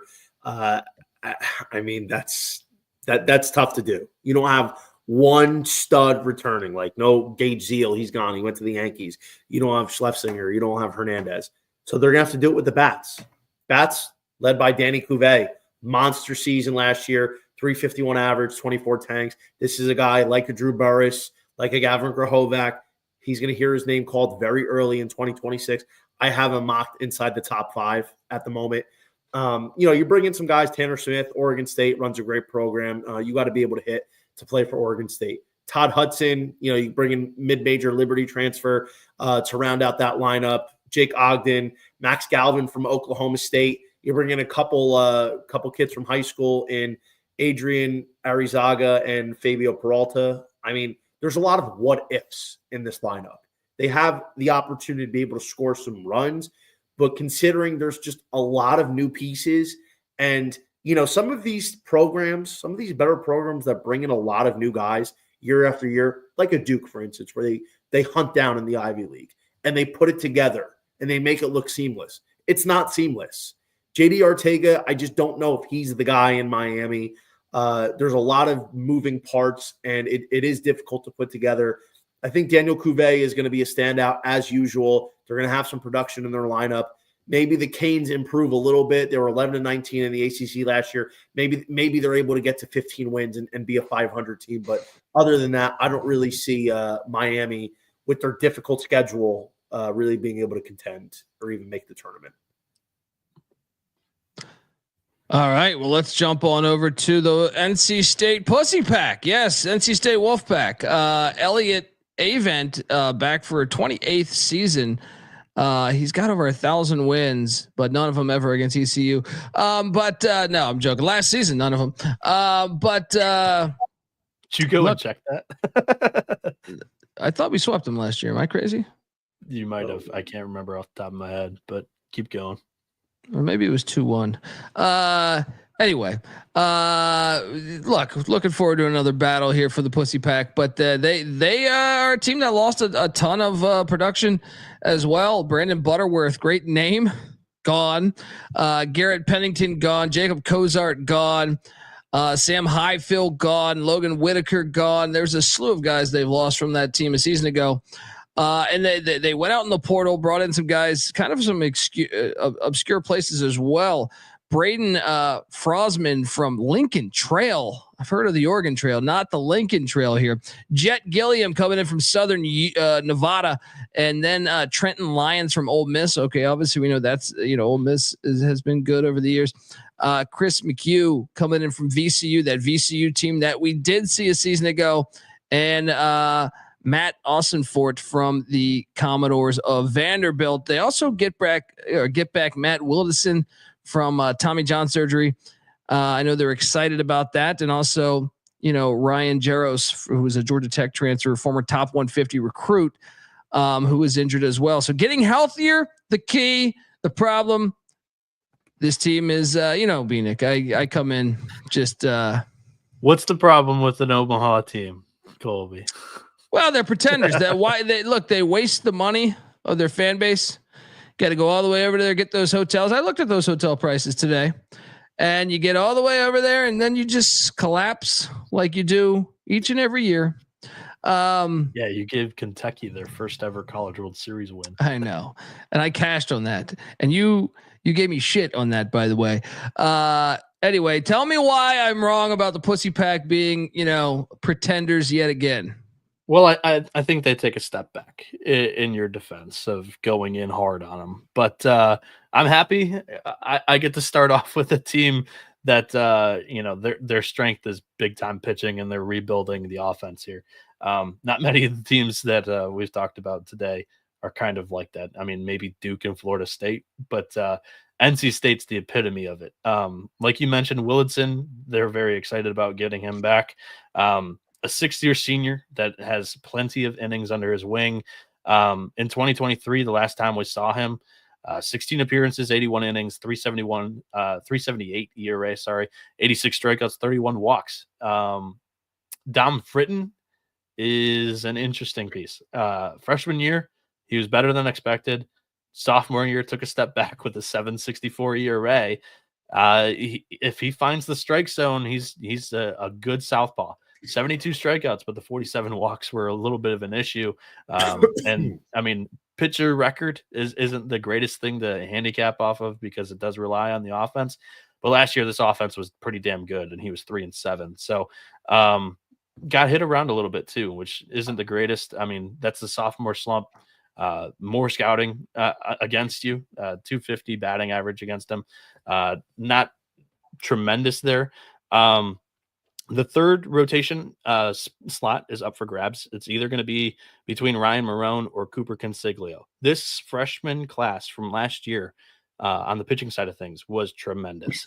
I mean, Marone, 3.97 ERA in 59 innings. Consiglio, 4.97 ERA and 41.2.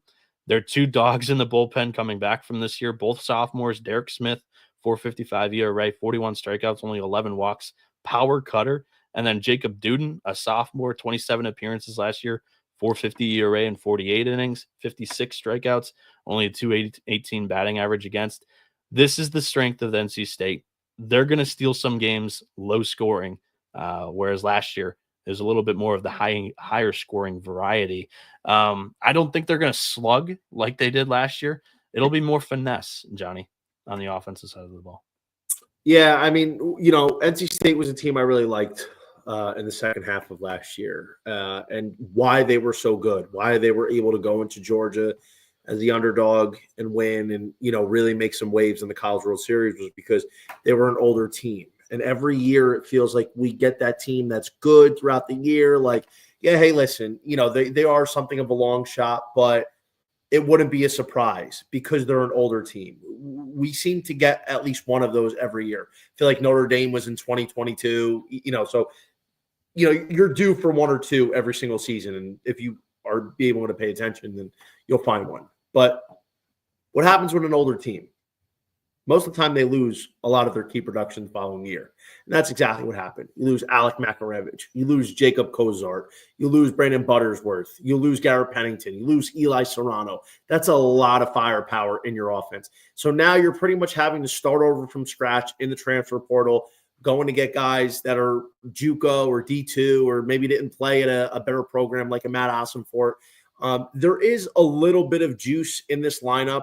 I think there's a lot of moving parts, The pitching is interesting. I think that, like Noah said, is going to be the strength. Matt Willardson coming back is a big one, because if he can return to form, this is a very solid Friday night guy in the ACC. They did lose Highfill and Whitaker, but I still think they're going to have enough firepower on the mound. Derek Smith was a big piece in that run to Omaha last year. He was a big high leverage guy. He got a lot of important outs. So I think NC State's pitching can keep them around.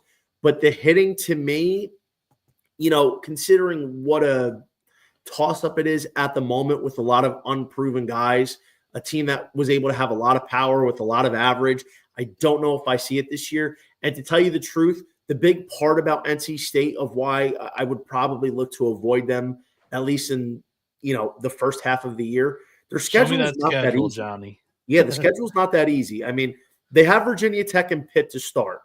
Okay, fine. But then they have Duke, then they have Virginia, then they have Louisville. Then they got to go to Cal and play Cal Berkeley. Then they go play Clemson. Then they get Miami. They have UNC. They have Stanford to finish. And all, by the way, in the middle of having like UNCW in a midweek game, they have East Carolina in a midweek game, UNC Greensboro, USC Upstate, Davidson. Like, they have some of these teams that kind of make their schedule pretty difficult. So trying to look at NC State as a team that's going to win the ACC is difficult. This to me, NC State is probably a team that makes the field of 64 as a 3 seed. But I got to be honest, I don't know if I really expect a ton from them this year. There might be some good opportunities throughout the season, matchups pending to bet them outright on the money line. I think they're a top half team in the ACC. I think the pitching is able to get top them. Half. Yeah. Yeah. The pitching will be able to get them there. The outfield's a black hole. I don't know what they've got. Jet Gilliam, a sophomore transferring in from Southern Nevada, only had 15 at-bats last year. Matt Ossenfort was a blue-chip recruit, went to Vanderbilt his freshman year, only had 7 ABs. Trenton Lyon, he's a catcher that only had, 38 plate appearances at Ole Miss. And then Ty Head is the guy that I would say, if none of those sophomores that don't really have much experience pan out, they're going to turn the page pretty quickly to the next, chapter with a new freshman that they're kind of excited about. Ty Head, that's the guy that I would keep an eye on for this season. You can't win. All right. Look, next up, let's go across town, man. For my money, and me, I'm no Tar Heel fan. But some of those West Virginia, North Carolina games, they stood out to me. Last year. They walked off your Long Island Sharks. Oh my God. Dude, that was a very, very fun stretch of games, I would say, in a row. But the Tar Heels were 48-16 a year ago, 22-8 in the ACC. Scott Forbes doing a great job there. 5th season, 154-89. To Walt Weiss's alma mater there. But look, you look at this Carolina team. They lost guys. Matt Paulston was trying to get an NCAA waiver. We're still, who knows what's happening there. But Vance Honeycutt, gone. No relation to Rick, as far as I know. Parks Harbor, gone. Casey Cook, gone. Anthony Donfrio, gone. Shea Sprague, gone. Ben Peterson, gone. So they got hit. Dalton Pence, gone. They got hit pretty bad, but return a lot of production at the same time. And also they went out in the portal, brought in a Flaming Lib transfer and the Liberty Flames, Kane Kepley. Also a D3 NC Wesleyan transfer in Tyson Bass and Ram Kellis, a JUCO from Florence Darlington Tech. Woo! I got to catch me some Florence Darlington Tech games. Jake Knapp, also coming back from Tommy John surgery last winter. Folger Bose as well is a guy that had his season cut short. He's back, so they're getting healthier. And the big news: Jackson Vanderbrake got the NCAA waiver for another year. It's weird. Some of them they just give them on out. The other one, There's no rhyme or reason, in my opinion, to some of these waivers. Some get them, some don't, and that's life, right? But Bieniek, what do you make of this Tar Heel team? They took some blows in the departures side of things, especially on the offensive side of the ball. And they did lose some key bullpen pieces along with Shea Sprague, their Sunday starter. But I think the Tar Heels reloaded, and I think they're going to be really damn good once again this year.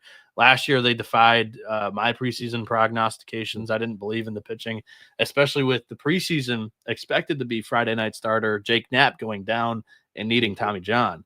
I doubted a lot of these freshmen. They came through, just like the NC State freshmen. And you're getting Jake Knapp, who has a couple of years of a Friday night starter under his belt already. He's back and healthy. You're getting Folger Boaz, who started last season as a Friday night starter. And you're getting Jason DeCaro, who finished last year as the Friday night starter. Those three, all coming back. Who knows the order of them all, but all of them have the ability to miss bats. All of them are very, very quality starting pitchers. DeCaro last year as a freshman, 90.1 innings with a 3.81 ERA, 78 strikeouts, 44 walks. You'll take the walks from a true freshman thrown into a fire, expected to be maybe the fourth, maybe the third starter going into the year. He definitely overachieved expectations. And even if Knapp isn't ready to go off the Tommy John, opening day would be, kind of right on the deadline of when pitchers usually return from that type of surgery. Aiden Houck is there. He's a senior, appeared in 22 games. He didn't start too many until the end of the season when they really had the injuries mount up, but he had a 4.88 ERA. Matthew Matias is probably going to replace Dalton Pence as a big stopper for this group. 58 innings last year, 3.72 ERA. Kyle Percival also kind of in the mix for the starting rotation, but I don't think he's going to get it with the returners. 22 innings last season, 2.42 ERA. Those two huge pieces. Cameron Padgett also a part of that College World Series team. Olin Johnson is a sophomore this year. He's expected to take a little bit of a leap. And I like the offense too, Johnny. I'm high on the Tar Heels this season. Yeah, as am I. I'm humble brag, but I was the first person to break the Golden Spikes odds and news on Twitter. Same thing with the conferences. And in the conferences, I have two teams that I really like this year to win regular season, and I gave them out. UNC was one of them. I believe UNC 2-unit play along with my other team, which we will get to shortly. And listen, North Carolina was a team I didn't really believe in last year. I thought their pitching was going to be a big, big issue. There was a lot of what ifs. Their offense, no question, loaded. One of my favorite players in college baseball history, Vance Honeycutt, a guy I firmly believe is arguably the best player in last year's draft. If not for the strikeouts, he would have went number 1 overall. I think the kid can win multiple MVPs. They lose him. They lose Parks Harbor, big bat. They lose Casey Cook, big bat. Anthony D'Onofrio. Basically, their entire outfield last year gone. They lose key bullpen pieces. Matt Poston, Dalton Pence. Dalton Pence was huge in late May and June for this UNC team. He is one of the reasons why the Tar Heels were able to advance to the College World Series. You lose Sunday starter Shea Sprague. But as Noah said, you retool. The pitching, losing Jake Knapp and getting him back is huge. I mean, listen, especially a college player with, his whole career in front of him, I don't think they're going to rush Jake Knapp back. Especially for college players, the Tommy John recovery and return is usually longer than the pros. So Jake Knapp being the Friday guy right off the bat, I probably don't see it. Folger Boaz was good to start the year, and then he got hurt. I think Jason DeCaro is probably going to slot back in at least to start the year as the Friday guy, as he should. He was magnificent as a freshman. He started the season last year. He was still 17. So he's not even going to turn 19 until April. So this is a guy who's also probably going to be one of the top pitchers in the 2026 class as a college player. I think this retool of the pitching staff is big. That's why UNC is going to be dangerous yet again. Now let's look at the hitting. A guy who was not as touted because of the talent in that lineup was Luke Stevenson.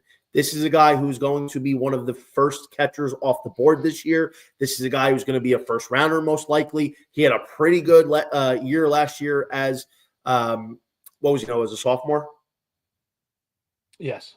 Sophomore last year, 14 dingers, 284 average. And listen, Luke Stevenson as a backstop, one of the best backstops. It's always big to have one of those guys. You bring in Kane Kepley, who I'm pretty high on, batted .330 last year, went 9 taters, 12 doubles, 25 bags. You bring in Rom Kellis, who batted .404 with 16 tanks in JUCO. Tyson Bass, 22 homers. So right there, you retooled your whole outfield.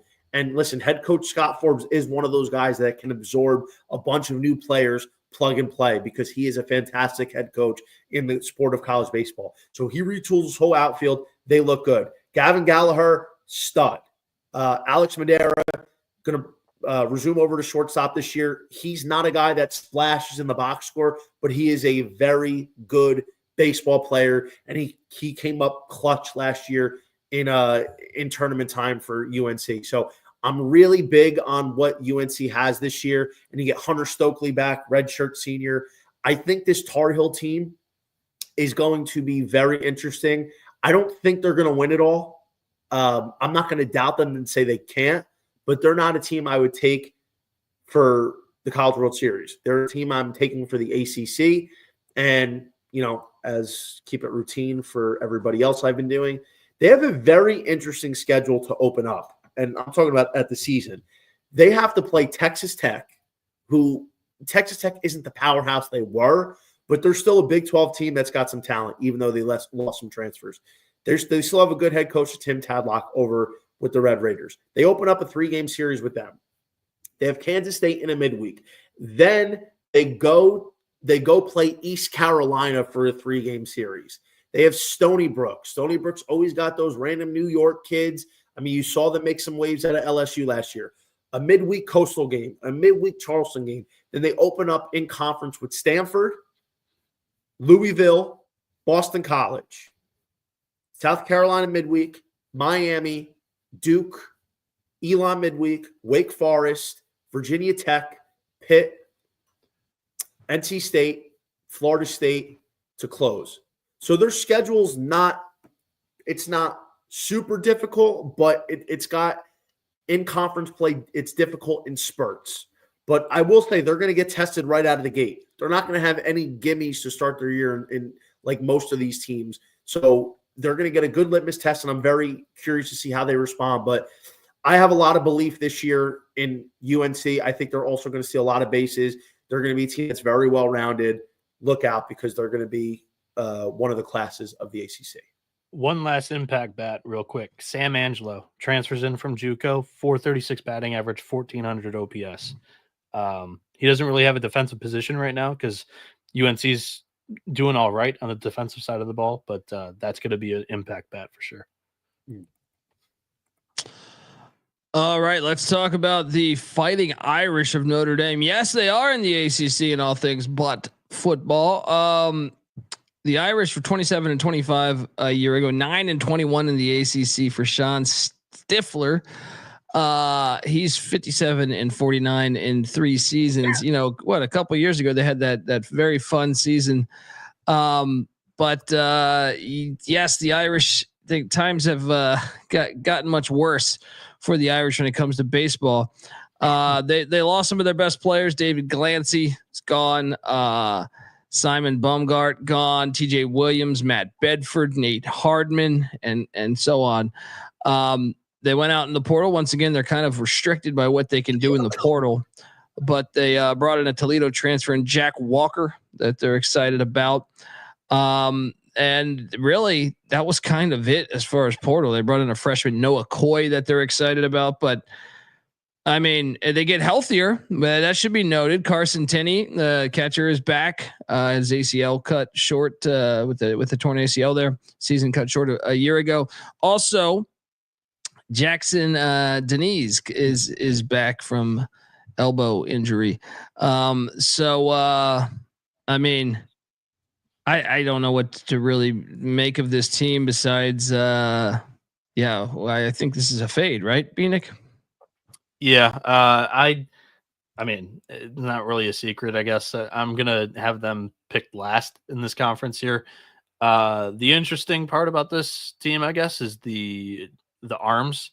They're somewhat intriguing. You got Jack Riddell coming back after a 458 ERA in 14 appearances, 39 strikeouts, 19 walks. He didn't really miss bats, got hit pretty hard, but they're hopeful that he's going to develop into a little bit of a better arm.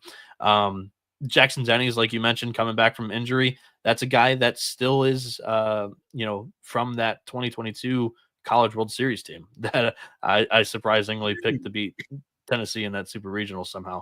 And then Roy Fox, DJ Hellwick, Toby McDonough. Those are the interesting names. I'll shout them out, but I don't have too high of hopes for the Fighting Irish this upcoming season, both on the bump and in the batter's box. So. Yeah, I mean, I think maybe their pitching could be somewhat decent with, Denny's coming back, Jack Walker transferring in. But, listen, at the end of the day, I think Notre Dame was going to be always a fade coming in. They were a fade last year.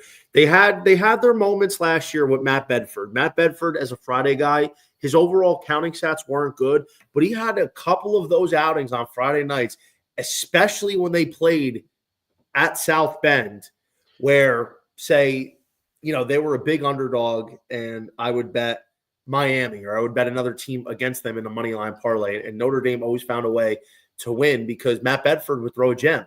And now Matt Bedford transferred over to Wake Forest. They don't really have that reliable Friday guy. Maybe Jack Riddell can, bounce back, even though he had a bad year last year.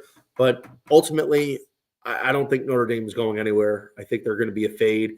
And, if you get a somewhat neutral price early on, like even before conference play starts, they're going to have an opportunity maybe to be a good fade. I think Notre Dame is a team that, as before the secret's out how bad they are, you might be able to get a good price to bet against them where you're not laying too much juice. So I'd probably look to approach it like that. Colby, Drake Bowen, does he play a lot football wise for the Irish linebacker? I think he does get some burn. I don't know about major, but I'm saying I think he gets some burn. All right. Yeah, he's the roster. I have no idea if he's going to play. I mean, he's going to go straight from like a 16 game football season into baseball season on February 14th. That's a hell of a turnaround. Gets a few weeks off, right? Yeah. I mean, come on, you're young. Take advantage, right? If Dion can do it, if Dion and Bo can do it, Brian Jordan, that needs to come back again, by the way. Anyway, let's jump to another team that I think my co-host on the College Basketball Experience, Ryan McIntyre, would say from the start, eat shit, Pitt. The Pitt Panthers, 26-29. 10-20 in the ACC a year ago. Mike Bell back for a 7th season. This is one of those things where I feel like if you're this bad, no disrespect to these guys they lost, Dom Papa, Phil Fox, Justin Fogel, CJ Funk, but can't be much worse, right? There's only one way to go, I feel like, in that regard. They did take advantage of the portal some, probably more than a couple other schools here. Bringing in Drew Lafferty from the Kentucky Wildcats. We know they had great success a season ago. Also bringing in Andrew Gaines from Iona. Patrick Gardner from Fairleigh Dickinson there, Fair Dick. And Noah Krajkowski from St. Bonaventure. Good try. Yeah. I have no idea. Lorenzo Carrier from the Miami Hurricanes. Juco from Rowan there in Jersey, and Caden Dullen. And a slew of transfers. So, I mean, I guess should there be more optimism around the future of, Pitt Panther baseball this season, Bieniek? You played ball in Pitt, not at Pitt, but in Pittsburgh. So I think you're a closet fan. That was a super stretch. I appreciate it though. You see what I did there? Look, I'm one of these people, like, you got to get no disrespect to the old guys, but I just feel like you got to get new guys in there and take your shot at it. can it work out for the Pitt Panthers? I think there's room for improvement. Last year they were 10-20 in the ACC. Right now they're the longest shot to win the ACC. I don't necessarily agree with that, but I don't think that they have a chance to win this conference. They do lose their 3 most important arms from last season. Phil Fox was the do-it-all guy out of the pen, would come in for leverage innings, kind of a lengthy reliever there. Ryan Andrade, Jack Sokol were the 2 top starters of this team. And what they're doing with the weekend rotation, I honestly, I don't have a good idea. I think there's like 5 or 6 candidates that they have. None of them really, separate from each other. Right now, the top candidate, I think, based off of stuff like movement and, most lively fastball is Ryan Reed, but he had an 8.45 ERA last year. Not necessarily the guy that I want bumping on Fridays. I think the guy that I'm going to choose as my arm to click is Patrick Gardner. He was one of the better mid-major starting pitchers last season for Fairleigh Dickinson. 8-2 in 86 innings. He had a 3.14 ERA, 93 strikeouts, 34 walks. We'll see if that'll be able to play in the ACC. But this team's just got to be scrappy. I don't think it's very sexy on paper. Pittsburgh, the city, rarely is. It's a grinder town, and that's kind of been how the baseball team's been rolling as of late. Kind of close, knocking on the door to get in the ACC tournament. 2 years ago, I think they got in as one of the last seeds, made some noise, but that's the goal for the Panthers, is be able to play in Durham this year at the old Durham Bulls ballpark there. So, Johnny, what did you got on the lineup here? Yeah, I mean, listen, I don't think Pitt's going to be as bad as, say, Notre Dame. They brought in some guys. I mean, you get in Caden Doolin, hometown New Jersey, JUCO transfer. You get Lorenzo Carrier from Miami. I mean, the thing to note is some of these guys transfer out of big-time programs, like historically good programs where they were good enough to make the team, but they just, they're not good enough to get a playing time. That's not necessarily not to say that they're not good, but, you get a guy that is able to play at a school like Miami. Lorenzo Carrier, I mean, not a ton of burn, but, I mean, that's a solid pickup. David Pettigrew from Dayton, I mean, he was pretty good last year. He had a 338 average, 33 stolen bases. Gavin Miller is a guy that I think could be a decent hitter in the DH role. I mean, there's so much what if. I didn't really bet a lot of Pitt Panther baseball last year. It's more of a fade, if anything. But, I mean, listen, I think they got a little bit of juice. They brought in a lot of transfers for pitching. They brought in a few notable transfers for hitting. I mean, I don't see why, like you said, Pitt couldn't improve and potentially play in Durham. Like, they won 10 games in the ACC last year. Maybe they win 12 or 13. Listen, I think schedule-wise, it doesn't really favor them. I mean, pretty much this is how they close out from mid-April. They go Virginia, Duke, UNC, VTech, Wake, Clemson to close it out. That's ridiculous. So, those are going to be those – when Pitt plays those teams, especially UVA, Wake, Clemson, UNC, like – those are what we circle when we're highlighting those team schedules and say, like, that Pitt series, to make up that ground, that's the kind of series you have to sweep. So, in a situation for the Panthers, I just don't really see it happening for them this year. I think they could have a little bit of excitement and improve a little bit, but not by much. I'm going to toss this kid a bone, too. He's the senior leader for this team, 333 batting average last year. Luke Cantwell, 10 bombs, 10 doubles. That's their dude, and we'll see what happens this year. All right, let's talk about the team we opened up kind of talking about here. There's 2 Pac-12 teams coming in there. We already talked about Cal. I'll go listen to that at the beginning of the episode, but the Stanford Cardinal, I know we kind of hinted at expectations for this season, but 22-33 a year ago, 11-19. That was in the Pac-12, so you had to live in Dubai to watch the games on Pac-12 Network there. But David Esker back at the helm there, 248 wins in his 8 seasons in Palo Alto on the farm there. but now we get to watch them. So that'll be exciting. And fascinating in many regards because they didn't really lose a ton. Owen Cobb, no relation to Ty, and Malcolm Moore gone. They can't really use the portal. It's one of the things that, I'm fascinated just to watching all of these sports as these years add up. You take a look at certain things. I think, the knock is that they'll struggle, but I think continuity could play a role more and more, and that could benefit some of these programs where you just can't really go and attack the portal like other teams in your conference can. But they brought in this kid from Japan, Rintaro Sasaki. Am I pronouncing that correctly? Correct.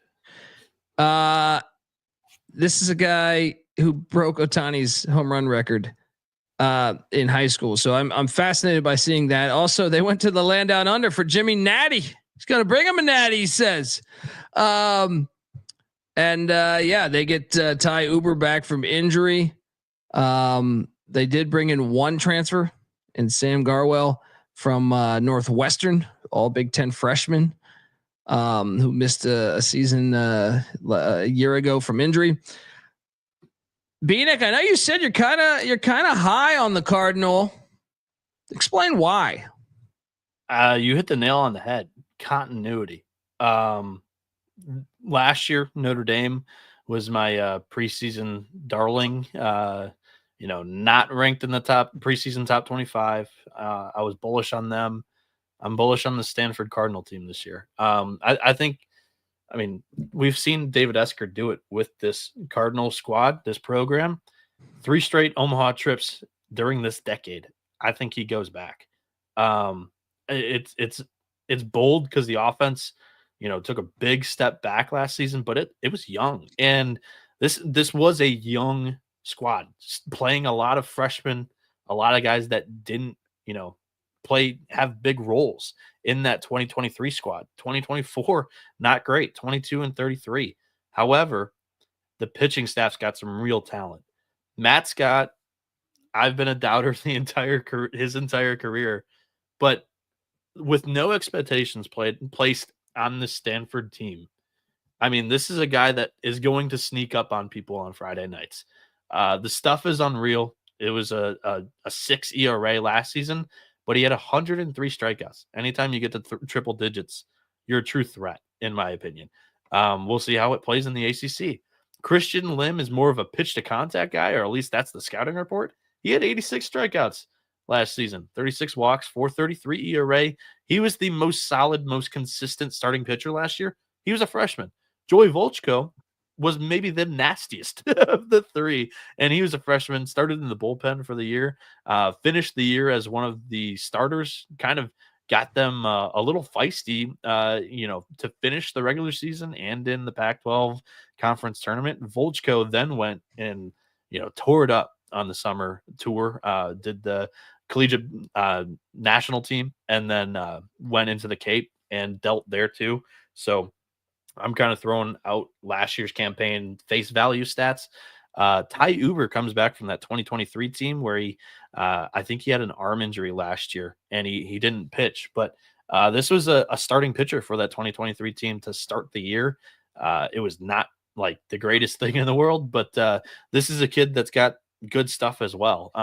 Plenty of high voltage arms on the staff, and the bullpen is no step back from it. Torin O'Haron was their stopper last year. 7 saves. He's back. 39 innings last year, 5.26 ERA. He had 50 strikeouts in those 39 innings. Quality arm as well as Nick Dugan. 60 strikeouts, 29 walks in 69 innings. You're kind of seeing the theme here. They are going to miss bats, but also they need to throw strikes. And I have some faith with another year of development and experience that these guys are going to be able to hit the strike zone a little bit more. And if they can't, Sam Garwell does come in. He's a southpaw from Northwestern. He threw strikes. He did get hit in the Big Ten, but he's going to get the job done. He was an all freshman, all Big Ten freshman guy. And the lineup needed pop last year. No better than to go out and get the Japanese superstar Rintaro Sasaki. Like Colby said, broke multiple Shohei Ohtani high school records. They went to the same high school. I feel like they're must watch just because of that, right? Oh, 100%. They're gonna do ratings. They're gonna be on ESPN a couple of nights. 11 p.m. first pitch. It's gonna be a lot of Stanford Cardinal games this season because of this kid. And I think the pieces around him aren't bad. Last year it was a down year. A lot of these guys, like I said, I'm counting on development in this program. Esker, hell of a coach. I mean, for a decade and a half at Cal, and then now at his alma mater at Stanford. Colby, call him Benedict Arnold all you want, but they got Madsen in basketball, Troy Taylor in football. It's a rivalry where they just steal each other's guys the whole time. The middle infield is quality. Both of them really good defenders. We'll see if they can hit. Court McDonald is the guy. Like, he returns last year from a 325 batting average, 808 OPS. I'm counting on him to kind of be the returning leader outside of Rintaro kind of being the production leader side of things, because Malcolm Moore is big shoes to fill. So, but he's the only loss that they really have. They literally lost just 2 guys off of last year's squad. That's why I'm so high on Stanford. I think this team's got a chance to really surprise some people. I have them as a contender in the ACC. I have them as a dark horse Omaha play. So I'm pulling up the odds, but the sportsbook hasn't been loading for my phone right now. Johnny, what you got on this team? You're not quite as high on the Cardinal as I am. So, listen, I like how you pitched this, no pun intended, with their pitching staff.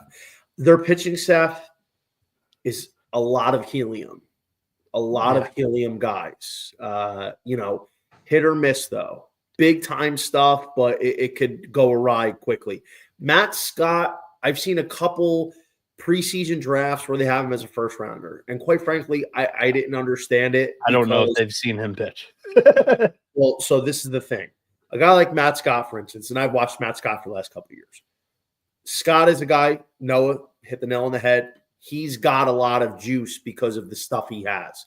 But as a pitcher in one of the worst power conferences, he really hasn't been that good because he consistently can't throw strikes and he gets hit around. Like, the Pac-12 is interesting. Like, I don't think the Pac-12 pound for pound can compete with the ACC or the SEC. Like, it's fun. They have some good teams, but realistically, year over year, they never really had more than 1 or 2 teams that had any sort of shot to go make a run in Omaha. It's Oregon State, it's Stanford, maybe a year or 2 here or there, it's Arizona, like whatever the case may be.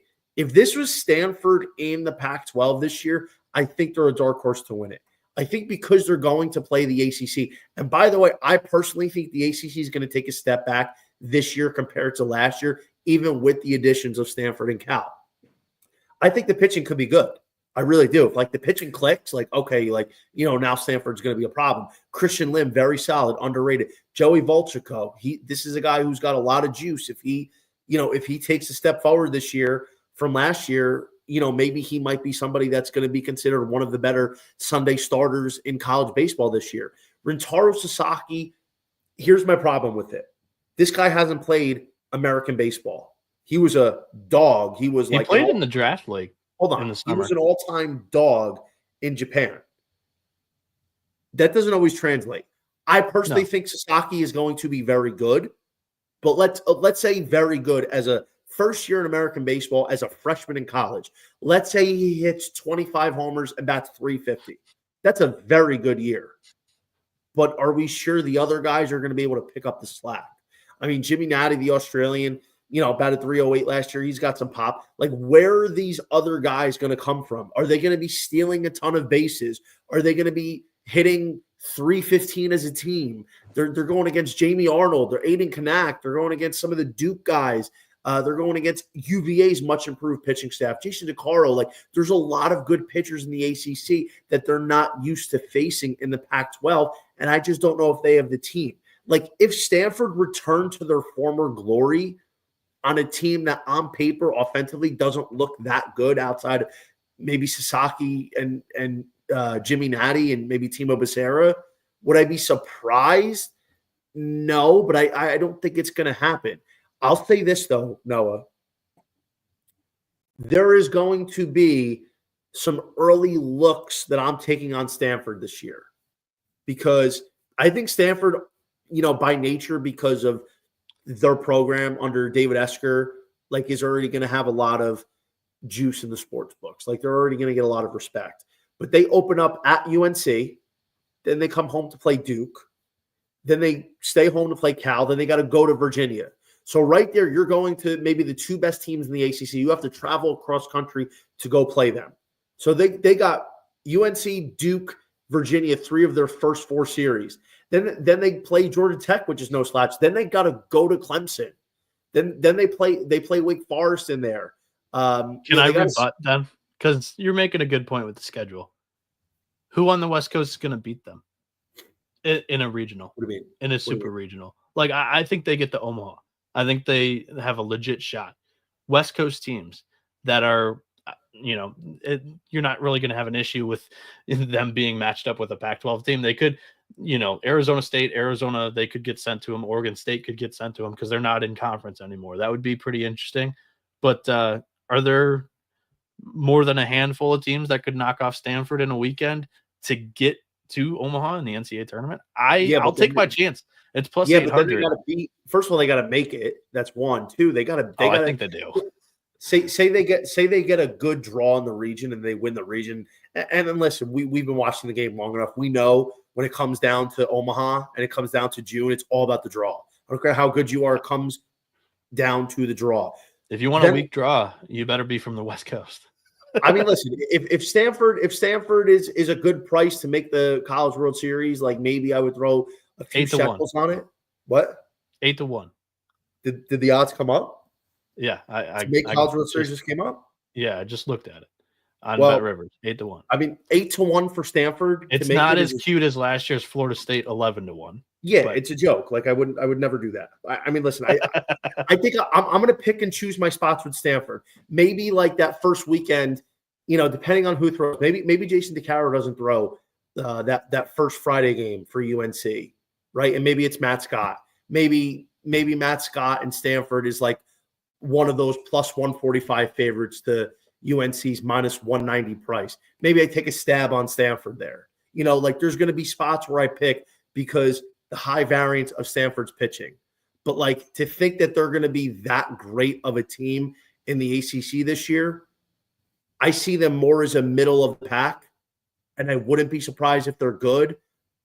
But I don't see them being a top 4 team in the ACC. We'll book this, Mark. I'll bookmark this conversation. This is fun. This is fun. Where are you seeing to make the College World Series? I don't see Bet Rivers. Jump into others in the futures, and then it's below the national championship. I'm just seeing plus 1 bets. Huh. Interesting. Yeah, I pulled it up. It might be per state. Yeah, I don't know, but true. It might be per state. But I mean, he's had it offered for the last. I've got everything else. All right, Colby, you want to go to the next team here? Yeah, the Wahoos of Virginia. Historically, just a solid program there. 46-17. A year ago, 18-12 in the ACC for Brian O'Connor. 21st season, 885 wins for them. And they did take some big hits loss-wise. Griff O'Farrell is gone. Ethan Anderson, Casey Sawake. Damn it. Bobby Whalen and Anthony Stefan,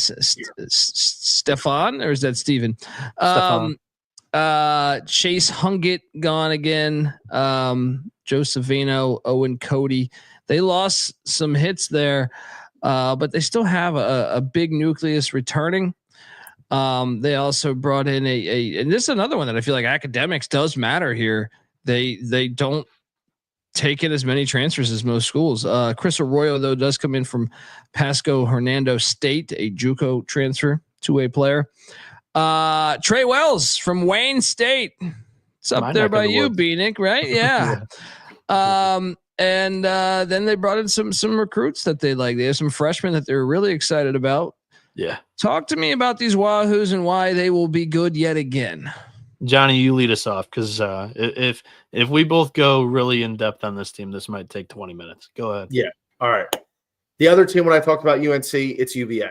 UVA, UNC, both 2-unit plays for me when I gave them out. I think Virginia is going to be one of the best teams in college baseball. I liked them coming into this year, but over the last few weeks doing some research, I really love them.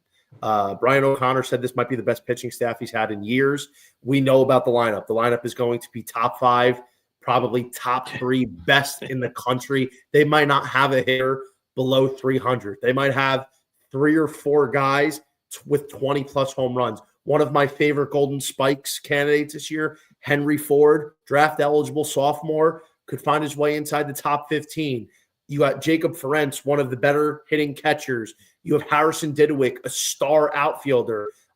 Henry Godbout, a dog at second base. You have a big transfer in two-way player. Chris Arroyo was a guy who, we talked about it, played at Florida but didn't play at Florida. Transfers over. You have pitching that Brian O'Connor saying Evan Blanco is taking a step forward this year and is going to be big. Jay Woolfolk was a big pen guy last year, but then late in the year, he started to get some of the starts. Chris Arroyo expected to slot in as a Sunday guy. They have guys inside the bullpen that they think are going to be really good, like Matt Augustin and Ryan Osinski. I'll leave the other ones for you. And this, by the way, is a team that lost Griff O'Farrell to the Orioles, who was one of the best batting averages last year. Ethan Anderson, one of the best batting averages last year. Casey Sawkey, Bobby Whalen. They lose Joe Savino, a good pitcher for them on the mound in the weekend rotation. I mean, this lineup is disgusting. They're 24-1 to win it all. It's going to be Texas A&M, LSU, UVA is my 3 favorite picks to win the College World Series this year. I'm not big on non-SEC teams winning it, but if there's a team outside of the SEC I think has the best chance, it's going to be UVA. UVA's in it every single year. They always have the hitting. It's whether their pitching can match their hitting even halfway when it comes time in June. I think this year that we're going to see them make a very deep run. Schedule-wise, it doesn't matter. They're going to be for real this year. Bet on UVA. And at 5-1 to win the ACC, that's a bargain. They should be 3-1. I agree with Johnny on that. It is a little cheap. That's going to shrink pretty quickly here. I've heard. I haven't tried to bet anything yet. I've heard they're pretty low limits. They're not trying to be punished for these early lines. But credit to them for just throwing out the bait. Let the sharps and guys that want the action and want to play it early, let them move the number and then raise your limits, please, closer to opening day. Trying to fill in some of the holes because I knew Johnny would do a great job with this team. I mean, they're the preseason favorite to win the ACC, in my opinion. Henry Godbout slips through the cracks all the time. 372 average last season, 1117 OPS. He doesn't like blow you away with the power, but he's just got a knack of getting on base. More walks than strikeouts last season, 29 walks, 20 strikeouts. He can steal a bag or two for you if he needs it to. The infield defense is legit. Henry Godbout's a shortstop playing second base. Eric Becker is a shortstop. He's going to get the first shot to be the shortstop, I think. Luke Hansen's a shortstop. All of these guys around the infield. Chris Arroyo, the two-way guy, stick him at first base for Friday, Saturday. He's going to start the games on Sunday. That's what O'Connor said because he just doesn't want to mess with him as maybe a bullpen arm or on Saturday. And when you've got Evan Blanco returning, he's going to be your Friday guy. 362 ERA last year in 99 innings. He had 99 strikeouts, 27 walks. If you were going to poke a hole in this team, it would be on the pitching side of things. Jay Woolfolk, the former quarterback, retired last season, was wanting to be one of the stars of the show. I mean, he's sure got the persona for it. I mean, he loves the limelight, but he didn't start the season great. Got demoted to the bullpen, but he came up clutch down the stretch and in postseason time. He's going to be your number 2. Arroyo is going to be the number 3. Arroyo had 62 strikeouts in 63 innings last season. Woolfolk 67 strikeouts in 62 innings. Like all 3 of these guys are going to get you a K in an inning. The only one that I really have trouble with maybe being a little erratic is Wolfhook. He had 40 walks last season, but in the pen, Matt Augustin returns. No, I got no question about him. Same with Ryan Osinski. He's an impressive arm. There's a couple of freshman lefties that they're going to need to step up because you're going to want to play matchups. And I'm saying, I'm poking holes. These two kids, though, Gatorade Player of the Years have been both of their states. Tomas Valencius hails out of Illinois, played high school ball in Tennessee, 2-time Gatorade Player of the Year. He's 6'2", 210, kind of a 3/4 arm slot guy, nasty. William Kirk, 2023 New Jersey Player of the Year, 6'2", 190, another left-hander. Both of these guys are going to, be placed in some important positions throughout the season, but that's the one nitpick that I've got with this roster. The Wahoos are legit title contender this season, and they'll be carrying the ACC crown, I think, going into Omaha once again as probably the ACC team to beat if the ACC and SEC meet up 4-4 like they did last year. I kind of have a hunch or a feeling that both of them will get at least 3 again this season. Yeah. Let's talk about their bitter rivals, the Virginia Tech Hokies. Real Money Kramer from the Sports Gambling Podcast, always high on his Hokies. He thinks this is the year. He was talking to me about it yesterday. Hokies were 32-22 a year ago, 14-16 within the conference. And this is a team that did lose some guys. Carson DiMartini, Chris Canizaro, Griffin Steig, Wyatt Parliament, great name.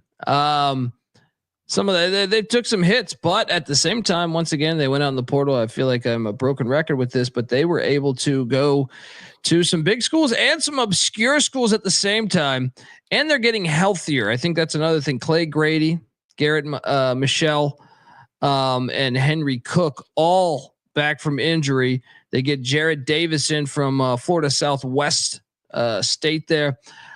David Lewis from North Greenville, a D2 school. Trayson Hughes from Ole Miss, though, with the Rebels. Jackson Cherry from Mercer. Cameron Pittman from the Highlanders, aka the Whores of Radford. And a slew of other transfers there. Bieniek. Kramer says that could be decent this year. What do you think? That's just his Hokie colors through and through? Well, I think the preseason top 8 in the ACC is pretty ironclad. Virginia Tech's not in that conversation, at least in my opinion. But if there were a team or two that could bust open the piñata and barge in on the party, it's Virginia Tech, and we already talked about Louisville. Virginia Tech is going to bang this year. The lineup's legit, in my opinion. And the pitching staff could be sneaky. Brett Renfroe was kind of coming on late last season as a freshman. It turned into, hey, this kid, he's good enough, and this lineup is fucking good. Let's bet it at 2-1 as a money line dog, and it was a fun ride. Madden Clement is a fun arm too. I think he could be legit. He's got MLB bloodlines, I believe. He threw 21 innings. He had a good summer on the circuit. The third starter is going to be a mid-major up transfer, whether it be Cameron Lejeune or Matthew Curtis. Lejeune coming in from McNeese State, or Curtis from USC Upstate. Both of those guys threw 65+ innings. They were all right at their level. I think the step up in level could be a little much, but it's good enough, I think, in the ACC, where there's some teams where it's like, oh, I don't even know if there's one good arm here. Renfroe, like I said, 4.92 ERA in 75 innings, 78 strikeouts, 32 walks. He had a 139 whip. He didn't give up too many free bags. That's all you can ask for from a freshman. I think if he takes a step up and develops here, he could turn into a middle-of-the-road Friday night guy. And like I said, the lineup's good enough to steal a couple of games late in innings against some of the weaker bullpens in the ACC. Johnny, how do you feel? Yeah, I mean, listen, it's weird because Virginia Tech, it doesn't feel like that long ago that this was a team that was a legitimate Omaha contender. They had that World War III with Oklahoma a few years ago in the Super Regional when Oklahoma, ultimately lost to Ole Miss, which I'm sick over because I had Oklahoma as my pre-tournament dark horse. That was the emergence of Cade Horton, here's a who. But I mean, listen, Virginia Tech, they always have talent. They always have talent somewhere in the lineup. I mean, Carson DiMartini, Chris Canizaro, the last few years, like these have been, the anchors and the mainstays in what's a decent lineup. Like the ACC is so deep that a team like Virginia Tech and some of their guys get lost. And like, by the way, Virginia Tech, Virginia, last series of the weekend or last series of the conference year. That's going to be an insane game. Those always are, those rivalries. But I mean, you look at Virginia Tech. They retooled their whole lineup. I mean, they brought in almost a half a dozen transfers. They have 3 guys coming off of injuries. So there's a lot of promise here. You get a guy like Garrett Mitchell, 2023, 340 average, 11 Tates. You have a guy like Jared Davis coming in from Florida Southwestern, stole 37 bags, had a 322 average. David Lewis, a D2 transfer via Clemson, 390 average, 24 homers. Jackson Cherry from Mercer, Ben Upton, shout out Ben Upton, the king of Mercer, batted 290 with 18 bops. You get Cameron Pittman from Radford, a 357 average, 14 steals, 24 RBIs, 25 walks to 20 Ks. I mean, there's a lot of potential talent in this Virginia Tech team. Lineup especially. I think the pitching is a little bit more of a question mark. But, listen, you bring in a couple guys like Noah said, Cameron Lejeune and Matthew Curtis.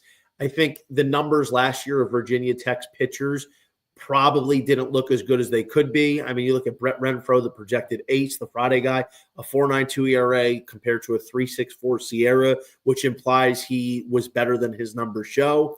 The FIP of 5.75 is obviously high, but I mean, listen, I'm not expecting Virginia Tech to be a contender this year. I'd honestly be surprised if this is a team that makes the field of 64, but I think they could be around 500 again in the ACC. I think they might be able to crack potentially the top 11 or top 12. I just think even though they brought in a lot of talent, all it is right now is potential. They don't have really anything proven to compete with the big dogs in the ACC. Yeah, my final thing on the Hokies might be the best catcher room in the conference. Henry Cook, 125 WRC plus last season got cut short with a rotator cuff injury. David McCann's legit. He's got some serious pop. He had 9 home runs and 150 plate appearances. And the freshman Anderson French, he's kind of blocked. You can only play a maximum of 2 catchers unless you're going to throw a catcher at first base, which they can't because Garrett Michel's returning, and he's their best hitter, one of the best hitters that they've got. So it's like they've got 3 catchers that could legitimately play at 13 or 14 of these schools in conference, and that's something to hang your hat on. So the Hokies are building something here, I believe. I think they're a team to contend in the future. Maybe like when we have this conversation next year, I think maybe we can look at how Virginia Tech laid a good foundation this year. I mean, they do have a handful of seniors, but the way they attack the transfer portal this year, I think we can maybe circle Virginia Tech as a dark horse potentially next year. Let's get to the final team in the Atlantic Coast Conference. They've been good for a good amount of years here, but just 15-15 in the ACC last year, 38-22 overall. Tom Walters, Wake Forest Demon Deacons. This is one, they first off, anytime you lose Cocaine Roland, that's our guy. I gotta fade this year's team. You lose Cocaine Roland. I don't know how there is Slim Johnston that maybe he can come on in and help out fill that role. that big loss of Cocaine Roland. But they lose Chase Burns. They lose Josh Hartle, Michael Massey.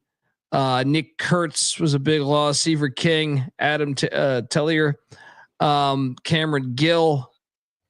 I mean, just a slew of losses for Wake, but they do bring back some key pieces, and they were actually more active in the portal than I thought they would be.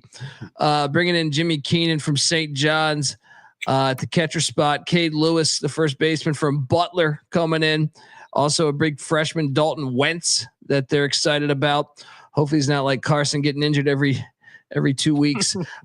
Ethan Conrad comes in from the Red Foxes of Marist. And then to me, one of the big ones here was Matthew Dallas coming in from the Vols of Tennessee, and Logan Lunsford from Missouri getting some SEC talent. Duncan Marston's a freshman they're excited about. Bieniek, should we buy some stock on these Demon Deeks this year? No. I mean, the stock's already kind of high. They're still kind of getting priced at respected of what they did in 2023. There's a lot of unproven talent, but boy, is it just oozing out of this pitching staff. Let's start with let's start with the proven talent. They've got 4 Friday starters on this roster, which is ridiculous.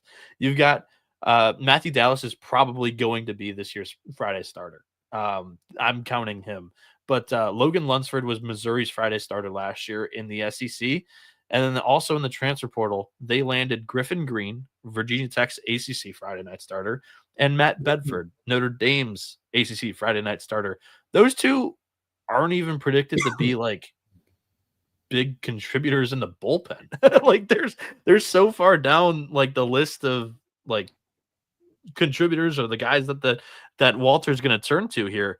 Matthew Dallas is interesting. They're going back to the well of Tennessee. If there was one team that you can pick a couple of arms from, that would be the team that I'd do it. Take them from Frank Anderson. Dallas, a southpaw. He's kind of got a low 90s, good off speed, kind of a Josh Hartle type arm there. The other name to know is Duncan Marston, true freshman, top 75 recruit out of one of the best high school teams of all time. 2024 Harvard Westlake out in California. He was the number 3 right-handed pitcher out of California. 4-pitch mix. He's got a mid-90s fastball, sinker, 4-seam slider, changeup, off speeds plus. He's 6'4", 215. Somehow didn't sign pro.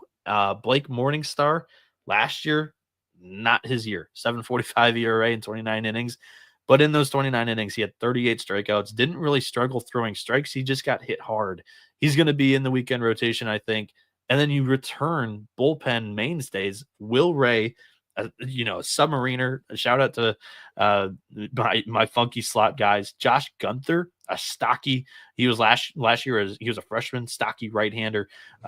He came up big late in the year, led them to make some real noise in the ACC tournament, in the conference tournament. Joe Areola, a left-hander, made big-time strides in the summer. He only had 13 innings, but this kid's nasty. And then Colby already mentioned Zach Slim Johnston. Johnny, I'll leave the offense to you. The pitching staff's got all the potential in the world to do some real damage in the ACC this year. We're talking about my sorrows. Wake's definitely my sorrow. Wake, I had a King's ransom on in 2023 preseason, and they couldn't win one game against LSU. Not one game. I had a better number than you, but yeah, kudos to both of us. I gave out 40-1, and then by the time I was ready to bet it, it was 25. So it was terrible. But in any case, listen, Wake Forest was a team I expected to regress last year. They ripped my heart out of my chest after the 23 season. And even though they got Chase Burns, I didn't think that they were going to be that good last year. I thought they were going to be competitive. I thought they were going to be able to, potentially win a region, but that was about it. And you lose Chase Burns, in my opinion, who I've said many times, I think he has the higher MLB ceiling than Paul Skeens. I think this kid is going to be a menace. You lose him. You lose Josh Hartle, a guy who before the disaster of last year was trending as a first-round pick. You lose a couple other pitchers. You lose Nick Kurtz, Seaver King, Adam Tellier. There's a lot of missing key pieces from not only last year, but the last 2 years. Now you have to go in and replace. And Tom Walters, fantastic coach. Wake Forest has the pitching lab. You want to be a pitcher, that's where you go. You go to Wake Forest.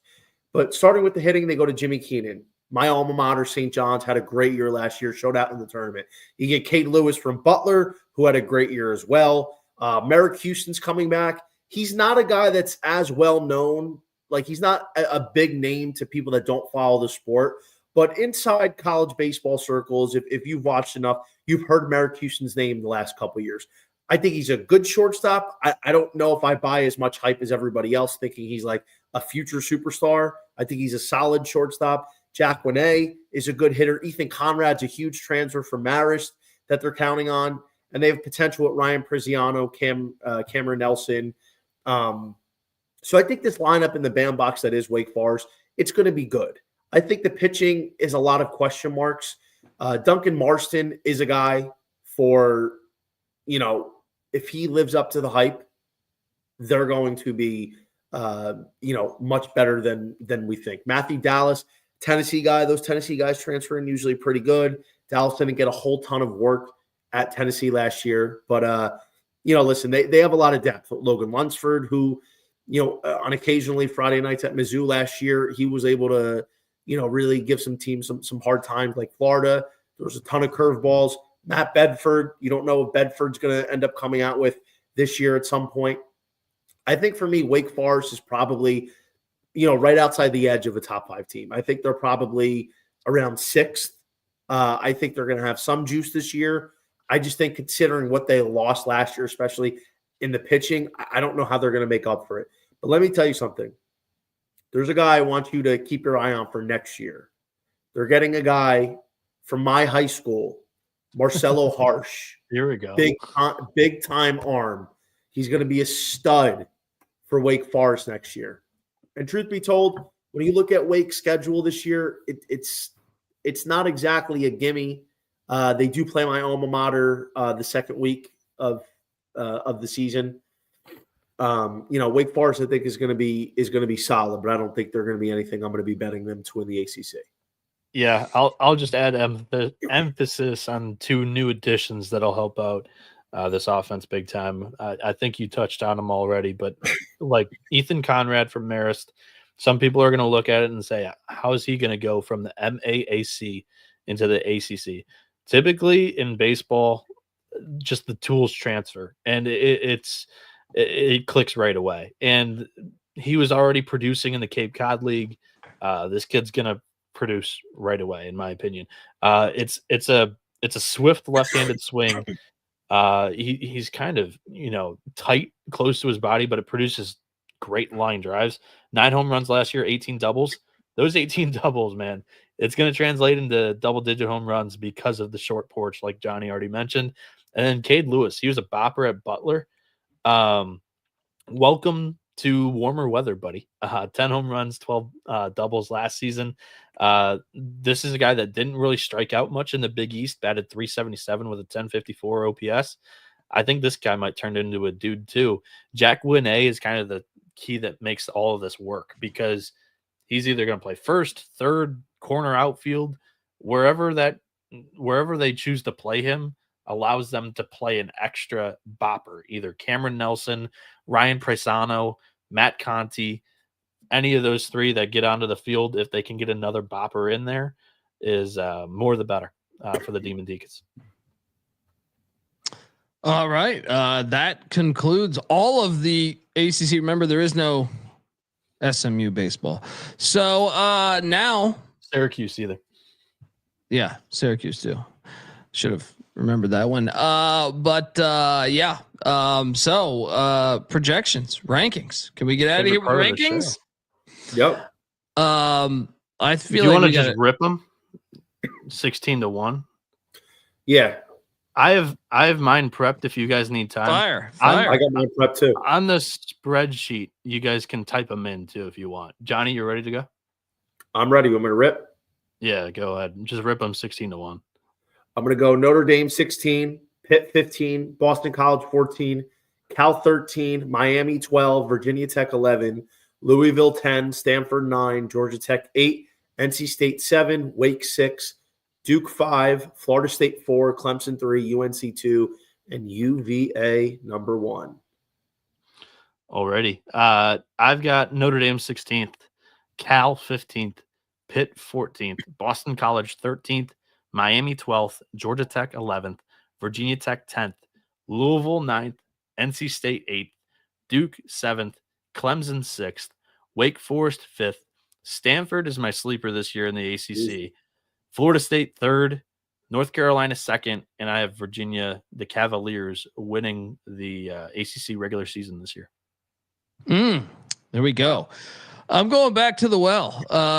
Well, you'll find out in a second. 16, Notre Dame, 15, Pitt, 14, Cal, 13, Miami, 12, BC, 11, NC State, 10, Georgia Tech, 9, Virginia Tech, 8, Stanford, 7, Louisville, 6, Duke, 5, Florida State, 4, Virginia, 3, Wake, 2, North Carolina, and 1. We're going back to that well with Clemson. Let's go, Tigers.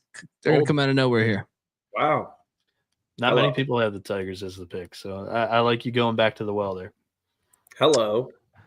There we go, folks. Give everyone a follow here. Johnny V's on Twitter at _Johnny VTV. Subscribe for our follow and yeah, you know, let him know that if you like his rankings, if you think no, I disagree, let him know. And same with myself and Noah. Noah's on Twitter at NoahB77 _. I'm on Twitter at the Colby D. The College Baseball Experience is on Twitter at TCE on SGPN. The season's right around the corner, folks. We've got, like I said, Bet Rivers, DK. There's stuff out there right now. Check them out. YouTube.com/The College Experience. Yeah, you can watch this show. We got uniforms and everything. All right. So also check out the college basketball experience, the college football experience, the FCS college football experience, sports gambling podcast, and looking forward to next week already. Till next time, this is the College Baseball Experience. You better start thinking about yours. And we out of here. Run and shoot. We can really run and shoot. And the whole team's looking and the whole world's looking with the cameras. Run and shoot. We can really run and shoot. And you know